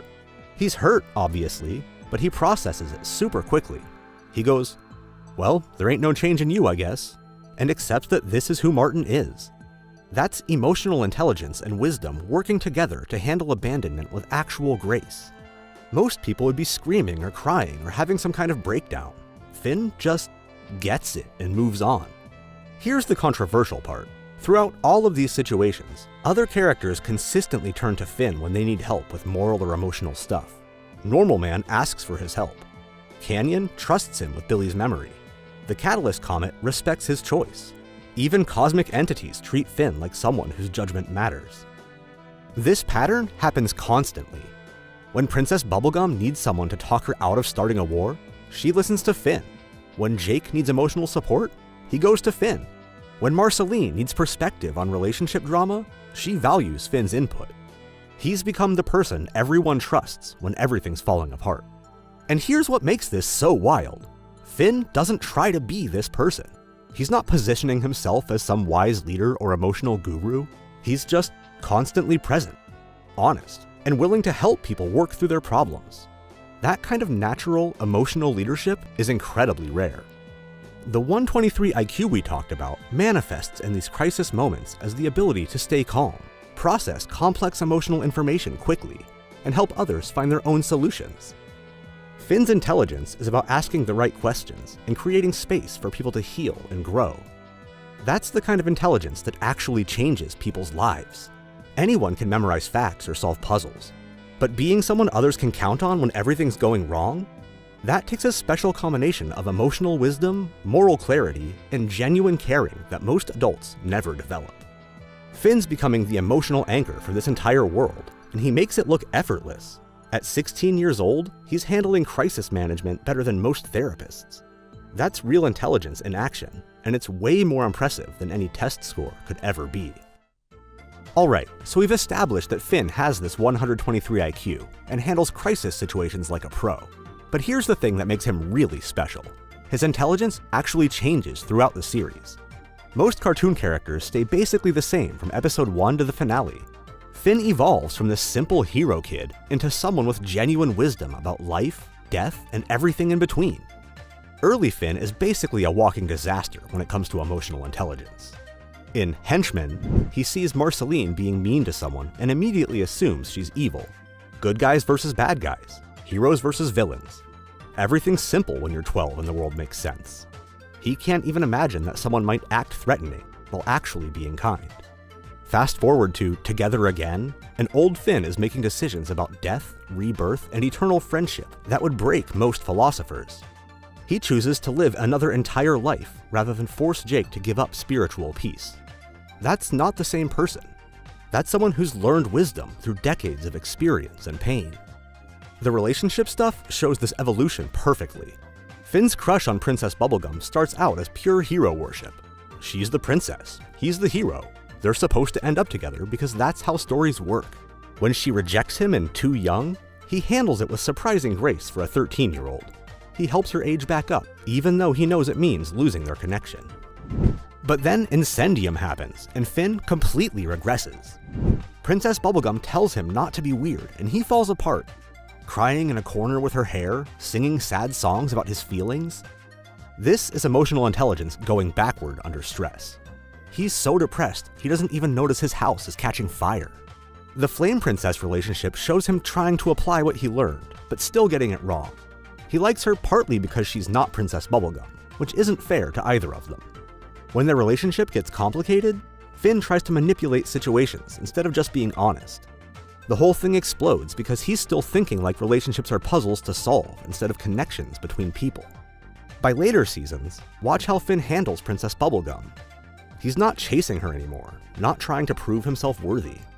In Normal Man, when he helps that situation with the family drama, it's not because he's trying to impress anyone. It's because he genuinely understands that broken relationships need healing, not more conflict. Their dynamic becomes more collaborative instead of romantic, and that shows real emotional growth. The Fern storyline is where Finn's intelligence really gets tested. He's literally another version of himself, all his memories, all his experiences, but corrupted by the Grass Sword's influence. Most people would either reject this other self completely or try to fix them. Finn does something more complicated. He recognizes that Fern is still fundamentally him, but also accepts that they're different people now. When Fern becomes jealous and violent, Finn doesn't write him off as evil. He keeps trying to connect, keeps believing Fern can choose to be better. In their final moments together, Finn helps Fern kill the grass demon and find peace. That requires understanding identity, choice, and redemption on a level most adults never reach. But here's what's really impressive. Finn's mistakes become part of his intelligence. When he screws up with Flame Princess, he doesn't just move on or make excuses. He reflects on what went wrong and changes his approach to relationships. When he discovers his dad is a selfish criminal, he doesn't become cynical about family. He learns that love is about choice and commitment. The philosophical growth is even more dramatic. Early Finn thinks heroes always win and good always triumphs. By Pahoy, he's dealing with concepts about time, identity, and multiple lifetimes that would challenge philosophy students. He lives an entire alternate life in Pillow World, grows old, has a family, dies, and then wakes up having processed whatever his subconscious needed to work through. That's emotional wisdom operating on levels most people never reach. Billy's bucket list shows Finn processing devastating news about his identity without falling apart. Learning that his biological father is alive and imprisoned would send most people into crisis. Finn takes time to absorb the information, considers what it means, and starts planning his response. That's emotional regulation and strategic thinking working together under extreme stress. The Comet takes this to the ultimate level. Finn gets offered transcendence, the chance to become a cosmic entity with infinite knowledge. But he chooses to stay human because he values the work he's put into his meat reality. That's philosophical intelligence that most people never develop. He understands that struggle and limitation give life meaning. The way Finn handles his dad's abandonment in that same episode shows how far he's come. Martin chooses to leave with the Comet, abandoning Finn again. Old Finn would have begged or cried or raged. 16-year-old Finn just accepts it. Well, there ain't no change in you, I guess. He's learned that you can't control other people's choices, only your own response to them. Jake's relationship with Finn evolves too, and it shows Finn's growing emotional intelligence. Early in the series, Jake is clearly the emotional support, the one who helps Finn process feelings and navigate social situations. By later seasons, they're more equal partners. Finn starts providing emotional support back, helping Jake with his own growth and challenges. In Together Again, their final conversation shows the depth of their bond. Jake has achieved enlightenment and moved beyond earthly attachments. Finn could guilt trip him into coming back, could make their friendship about his own needs. Instead, he respects Jake's spiritual journey and chooses to be reborn alone. That's love without possessiveness, friendship without selfishness. But the real genius of Finn's character development is that his intelligence stays fundamentally human. He never becomes some perfect wise sage who has all the answers. Even in later episodes, he's still making mistakes, still learning, still growing. But now he bounces back faster, learns the right lessons, and applies the knowledge to new situations. The Distant Lands special proves this growth is permanent. Old Finn in Together Again has maintained his core kindness and curiosity while gaining genuine wisdom about life, death, and meaning. He's not bitter despite decades of loss and trauma. He's not cynical despite learning that the world is complicated and often unfair. This is what earned intelligence looks like. Finn didn't get smart by reading books or taking tests. He got smart by living through impossible situations, making terrible mistakes, and choosing to learn from everything. His 123 IQ is the result of emotional experiences that would break most people. What makes this controversial is that Finn's intelligence development suggests that wisdom comes from suffering processed correctly, not from avoiding pain or being naturally gifted. Most educational systems focus on protecting kids from failure and stress. Finn's story suggests that controlled exposure to difficulty, combined with strong support systems and moral grounding, creates genuine intelligence that matters. By the end of Adventure Time, Finn represents something rare, a person who maintains hope and kindness while fully understanding how complex and painful life can be. That's not naive optimism, that's hard-won wisdom. His intelligence evolved from simple pattern recognition to genuine understanding of human nature, moral complexity, and the meaning of existence. That kind of intelligence can't be taught in schools or measured by tests. It has to be earned through living, loving, losing, and choosing to keep growing anyway. Finn proves that real wisdom comes not from being the smartest person in the room, but from being someone others can trust when everything falls apart. Now let's take a deep dive on how brave Finn is. What is bravery, really? Is it charging into battle without a second thought? Is it never feeling scared? Or is it something deeper, something messier? Here's the thing everyone gets wrong about Finn the human. Finn isn't brave because he's fearless. Finn is brave because he keeps going despite being absolutely terrified. True bravery is acting brave when fear is screaming at you to run. We're gonna break down some of Finn's lowest moments, the times when he's falling apart, panicking, or completely lost. Episodes like Ocean of Fear, where he literally can't touch water without freaking out. Escape from the Citadel, where he meets his deadbeat dad and everything goes wrong. And Breezy, where he's so emotionally numb he can barely function. They're his most human moments, and that's exactly why they matter. See, anyone can swing a sword when they're confident, but it takes real courage to face your demons when you're broken.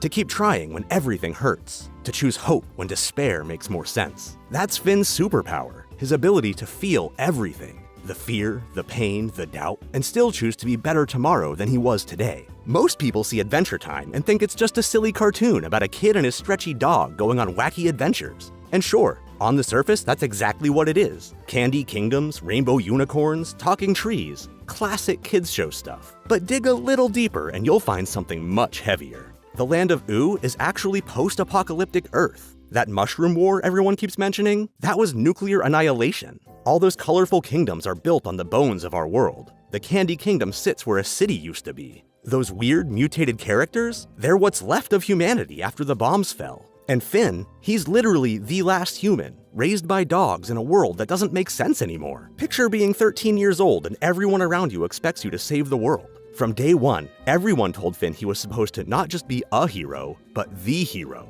Princess Bubblegum calls him her champion.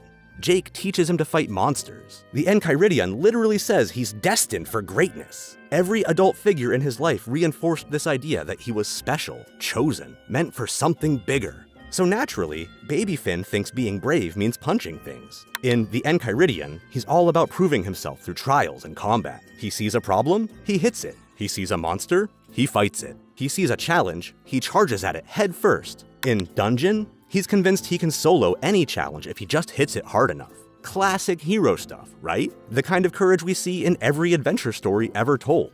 This makes perfect sense when you think about it. Finn grew up on stories of knights and warriors. His role model is Billy, who literally punches evil to death. His best friend is a magical dog who can turn into weapons. His girlfriend shoots fire from her hands. In this world, problems usually do get solved by fighting. So why wouldn't a kid think that's what heroism looks like? But here's where Adventure Time gets genius, and most people miss the point. As Finn grows up, the world gets more complicated. The monsters aren't always evil. The princesses aren't always good. His own father abandons him. His girlfriend tries to burn down a kingdom. Suddenly, swinging a sword doesn't solve everything. the black and white world of good versus evil starts showing way more gray. Take Princess Bubblegum, for example. She's supposed to be the good princess Finn protects. But as the series goes on, we learn she's basically a dictator who spies on her citizens and conducts horrific experiments. She's still technically good, but she's also kind of terrifying. How do you punch surveillance cameras? How do you fight someone who thinks they're saving everyone by controlling them? Or look at the Ice King. Early on, he's just a crazy old man who kidnaps princesses. Simple villain, right? Then we learn he used to be a normal guy named Simon, who slowly lost his mind trying to protect a little girl named Marceline. He's still dangerous, but now what? Do you beat up a mentally ill man who's trying his best with a broken brain? The show slowly reveals that real heroism involves making impossible choices with incomplete information. When is violence the right answer? When is mercy better than justice? How do you help someone who doesn't want to be helped? These are the kinds of questions that keep therapists in business.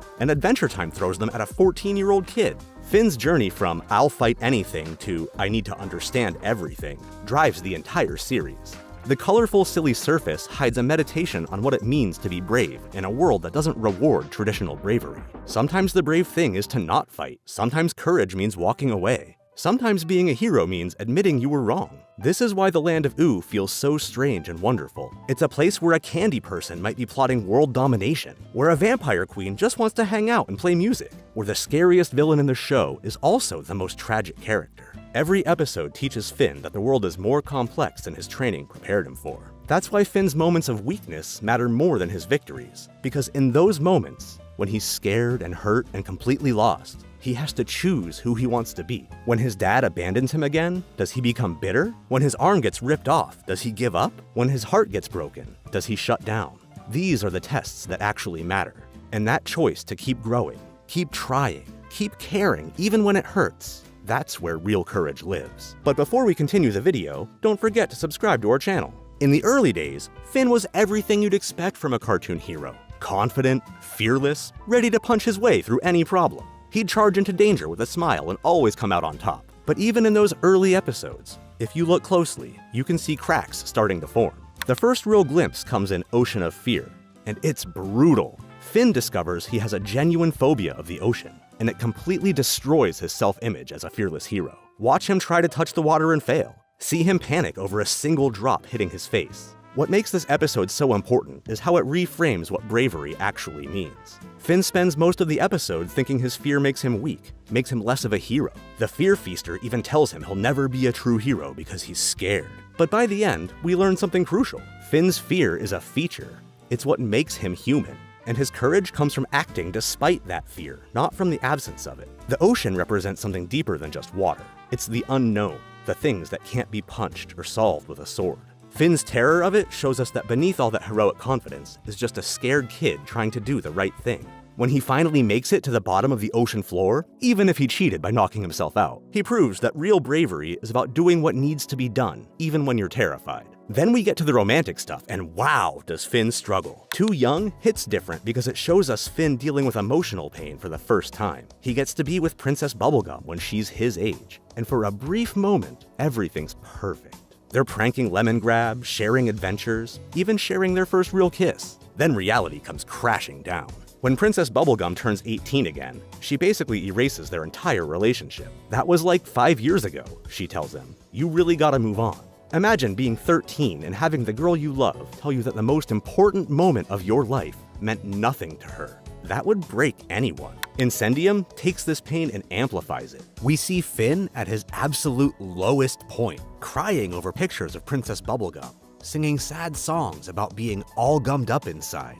Jake even has to leave BMO to babysit him, because he's worried Finn might hurt himself. What's fascinating is how these episodes show Finn's bravery evolving. In Ocean of Fear, his courage is still physical. He literally has to overcome his body's reaction to water. But in the romantic episodes, the bravery becomes emotional. It takes courage to keep your heart open after it gets broken. It takes courage to hope for love again when love has hurt you. The genius of these episodes is how they show Finn's hero identity starting to crack. He's supposed to be this confident champion, but he's also just a teenager dealing with rejection and heartbreak. By the time we get through these early tests, Finn has learned something crucial. The world is more complicated than he thought, and so is courage. He can't just punch his way through emotional problems. He can't sword fight his way out of depression. Real life requires different kinds of bravery. and Finn is just starting to figure out what those are. This is what sets up everything that comes later. These early moments of vulnerability teach Finn that strength comes from accepting your weaknesses. That lesson becomes important when he faces even bigger challenges down the road. The ocean taught him about fear. Princess Bubblegum taught him about heartbreak. Together, they taught him that being brave means being human and choosing to keep going anyway. Adventure Time sold us a simple version of heroism: swords, monsters, and non-stop action. But that was only the surface. The real story is about a boy learning that the hardest battles happen inside your own heart, and that true bravery means staying kind, even when the world gives you every reason not to. Real bravery is not letting pain turn you cruel. In Escape from the Citadel, Finn finally meets his dad, Martin, in prison. He saves Martin's life twice, breaks him out of his crystal cage, then heals his laser-burned leg with Guardian blood. And how does Martin repay him? By immediately running away again. "I gotta run to the store," Martin says, diving into the melted crystal while Finn calls after him. When the Lich breaks free and starts his whole "you are alone" speech, Finn's world is literally falling apart. His dad abandoned him again. He's about to lose his arm, and death itself tells him he's worthless. Most people would break. Most people would either shut down completely or turn bitter and angry. But Finn doesn't do that. Even after losing his arm in the most traumatic way possible, he doesn't lash out at Jake or Princess Bubblegum or anyone else. He processes the pain and keeps being himself. That's choosing growth over bitterness, which takes serious emotional courage. Sometimes bravery looks like admitting you're broken. After the Citadel disaster, Finn goes into full emotional shutdown mode in Breezy. His flower arm is wilting because he's depressed. Dr. Princess literally tells him his flower is dying because his dad took his arm and he's falling into depression. So Finn starts this weird phase where he's making out with random princesses, trying to feel something, anything. He's basically having a teenage breakdown in the most awkward way possible. But here's what's brave. When Breezy genuinely cares about him and wants something real, Finn doesn't fake it. He admits he's numb. He doesn't hide behind someone else's affection just to avoid facing his own pain. That honesty, especially in a moment of emotional wreckage, is a rare kind of courage. The episode ends with Finn getting his real arm back, but only after he stops running from his emotions and lets himself be vulnerable. That's harder than any boss fight. True courage means walking into the unknown, even when you're scared. In the Islands arc, Finn could have stayed in Ooo forever, comfortable and safe with his adoptive family. When that human transport ship crashes and calls him Mertens, Princess Bubblegum literally warns him that this journey might show him heavy stuff about himself and his past. She makes him promise to come home safe, because she knows how dangerous this could be for him emotionally. But Finn goes anyway. He tells Jake he can't turn back because, if I don't see this through, part of me will always be stuck on that boom boom leaf where Mom found me, still alone. When he finally meets his mother, Minerva, as an AI, she wants to keep him trapped on the island forever, for his own safety. She shows him simulations of him dying if he leaves, tries to upload his consciousness to keep him there. But Finn stands up to her. He shows her his memories of helping people in Ooo and convinces her that freedom, even dangerous freedom, is better than safe captivity. That's mature bravery. Finn realizes that avoiding hard truths just keeps you stuck. The hardest battles are with yourself. In 3 Buckets, Finn learns that sometimes the bravest thing you can do is choose mercy over violence, especially when you're facing someone who shares your pain. That lesson runs through his relationship with Fern across the series. Instead of seeing Fern as a threat or rival, Finn tries to understand him and help him find peace. The ultimate test of Finn's growth comes in Come Along With Me, when he has to end a war without becoming what he used to be. Princess Bubblegum is ready for the biggest battle in Oo's history against Uncle Gumball. The old Finn would have grabbed his sword and charged into battle, but this Finn does something completely different. He uses nightmare juice to force everyone, including himself, into a shared dream where they have to confront their real problems instead of fighting. In the dream world, when he faces Fern, his grass clone who's been consumed by jealousy and rage, Finn doesn't try to defeat him. Instead, he shows empathy. He tells Fern, "We're two sides of the same coin," and "I'm also tormented sometimes." Together, they dive into Finn's vault of repressed memories and help each other face their shared fears. Finn literally chooses to make peace with the darkest parts of himself instead of destroying them. This is his complete transformation, from a kid who solved problems by hitting them with a sword, to a young man who solves problems by understanding them. The real bravery in Adventure Time is about feeling afraid, hurt, or lost, and choosing to stay open anyway. Finn learns that true strength comes from connecting with others, not conquering them. He goes from a boy who fought monsters to a young man who turns monsters back into people. After all those emotional battles, losing his arm, getting rejected by his dad, meeting his real mom, something changes in Finn. He stops being the kid who screams and charges into every problem with his sword drawn. Instead, he becomes the guy who listens first and thinks before he acts. In Whispers, when Sweet Pea is being terrorized by the Lich's hand, and Fern is falling apart with guilt, watch how Finn handles it. He doesn't immediately jump into hero mode. Instead, he comforts Sweet Pea with librarian-style whispers and gentle touches. When Fern beats himself up saying, "I dinked it up when you left Ooh, I was supposed to protect it. Instead, it went all crazy." Finn gives him a hug and tells him, "You need a squoze?" He shares his own embarrassing story about his first battle with a giant, admitting, "I never told anybody this, but I boom-boomed in my shorts." Then he gives Fern advice. Learn from your dinks. You gotta learn how to be Fern. Early season Finn would have either ignored Fern's feelings or tried to fix them with action.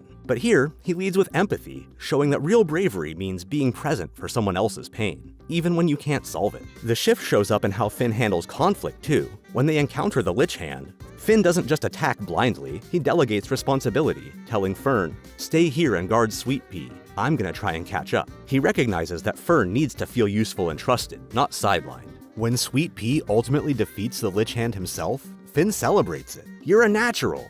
He doesn't take credit or feel threatened that someone else got the victory, which shows emotional maturity from him. Finn's leadership evolves into quiet, emotional clarity. In Temple of Mars, something interesting happens. Finn doesn't try to be the main character. When they're going through the mind maze to find Jake, Finn takes a support role. He lets Betty work on the math problem in the second trial, saying, "Just let me know if you need any help with anything besides these maths problems." When Betty starts solving the equation, Finn notices the ice thing changing the numbers and points it out. He's juking the stats, but he doesn't push himself forward as the solution guy. The trials in the maze mostly focus on Betty's obsession with Simon, not Finn's issues. Germain even points out, none of these puzzles have anything to do with me. And by extension, they don't focus on Finn either. Old Finn might have gotten frustrated or tried to take charge, but this Finn understands that sometimes the best thing a leader can do is step back and let others work through their stuff. The biggest test comes in Gumbaldia. When Princess Bubblegum is literally preparing for war, taking reconnaissance photos and arming her troops, Finn becomes the voice of peace. He tells her, "I don't think going to war with your uncle is a good idea," and suggests diplomacy instead. When she responds that she doesn't have a choice, Finn pushes back. "It seems to me that all these rhubarbs down through history don't do nobody no good." When she brushes him off, he doesn't give up. He goes directly to Gumbald, saying, "I'm a diplomacy boy today." He even saves Gumbald's life when the platform collapses, proving his commitment to peace over revenge. At dinner, he opens up about his vulnerabilities, sharing embarrassing stories to build connection rather than maintain a tough image. By the final season, Finn has become something rare, a hero who leads through understanding rather than strength. He proposes peace when everyone else wants war, listens when others need to talk, and supports quietly when friends are struggling.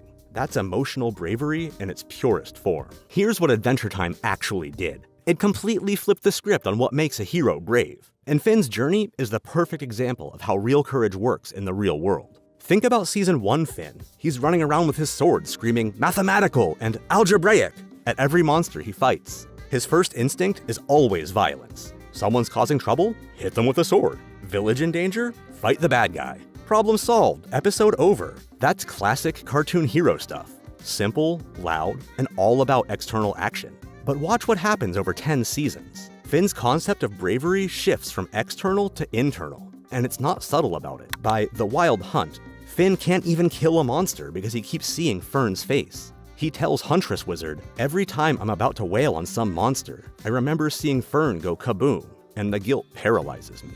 The old Finn would have called this weakness. The new Finn recognizes it as growth. He's learned that violence has real consequences, and those consequences matter. In Gumbaldia, Princess Bubblegum is all in on going to war, planning every detail like a general. But Finn doesn't rush in like he used to. He sees how serious this is and tries to stop it before it gets worse. He questions whether fighting is really the right answer, especially when it's against her own family. And even though a full-scale battle never actually happens, just how close it gets is enough to shake him. He feels like he failed for not being able to stop things sooner. It's a big shift from the old Finn, who would have been pumped just to swing a sword and be a hero. Now, he sees even the threat of war as a kind of failure. And that change says everything about how much he's grown. This is Adventure Time showing us something controversial. Growing up means your definition of strength has to change. Kids think heroes are the ones who can beat up the bad guys. Adults realize that heroes are the ones who can stop the fighting before it starts. Finn learns that preventing harm is braver than causing it. even when preventing harm is harder and less exciting. The show uses Finn to tackle something most kids' cartoons won't touch: the idea that emotional intelligence is more important than physical power. In Whispers, when Fern is having a breakdown about his failures, Finn doesn't try to cheer him up with jokes or distract him with adventure. He validates Fern's feelings, shares his own embarrassing stories, and gives him physical comfort with a hug. He tells Fern, "You gotta learn how to be Fern," instead of trying to make Fern more like himself. That's emotional bravery, being present for someone else's pain without trying to fix it or make it about yourself. Compare that to early episodes where Finn would either ignore emotional problems or try to solve them through action. Remember when he dealt with his crush on Princess Bubblegum by literally trying to win her through heroic deeds? The mature Finn understands that relationships don't work that way. People aren't problems to be solved, they're individuals to be understood. Adventure Time used Finn to show that heroism isn't about being fearless. Real heroes feel fear, doubt, and pain. They just don't let those feelings stop them from doing what's right. In Escape from the Citadel, Finn walks into a situation knowing he'll probably get hurt, and he does lose his arm. But he still tries to connect with his father because that's what heroes do. They show up even when it's scary. In Breezy, he admits he can't feel anything emotionally, which is terrifying to say out loud. But saying it is the first step toward healing. The broader message here is revolutionary for children's television. Adventure Time argues that growing up means becoming more understanding, more patient, and more willing to sit with difficult emotions instead of running from them. Finn's bravery evolves from "I can fight anything" to "I can feel anything and still choose kindness." Finn proves that bravery is choosing to feel, grow, and forgive, even when it hurts. In the final episodes, he spares enemies, advocates for peace over war, and accepts that he doesn't need to be the strongest or smartest person in the room. When Gumball tries to manipulate him with the dum-dum juice, Finn's response is disappointment that diplomacy failed. When he kisses Huntress Wizard and hallucinates Fern's face, he doesn't run away from the guilt, he processes it. This completely redefines heroism for a generation of kids who grew up watching him. Courage is about being afraid and choosing love anyway. That's why Finn helped redefine what children's heroes could be. He showed that vulnerability and emotional growth are strengths to develop. He proved that the bravest thing you can do is stay open to change, even when change is painful. And he did it all while staying fundamentally kind, which might be the most radical message of all. So how brave is Finn actually? He's a 9 out of 10 on the bravery scale, because he's one of the most emotionally resilient and morally grounded characters in modern animation. He walks into the Citadel knowing he'll lose something, and still tries to reach his father. He confronts emotional emptiness in Breezy and chooses to feel again. He sails into the unknown in Islands, willing to lose everything for truth. He forgives Fern, advocates for peace, and becomes a leader through understanding rather than power. That's bravery. He doesn't hit a perfect 10 because he's still growing, still making mistakes, still learning, and that's exactly the point. He's human, and that makes his courage real. And if you liked our video, why not subscribe? And I'll see you in the next video.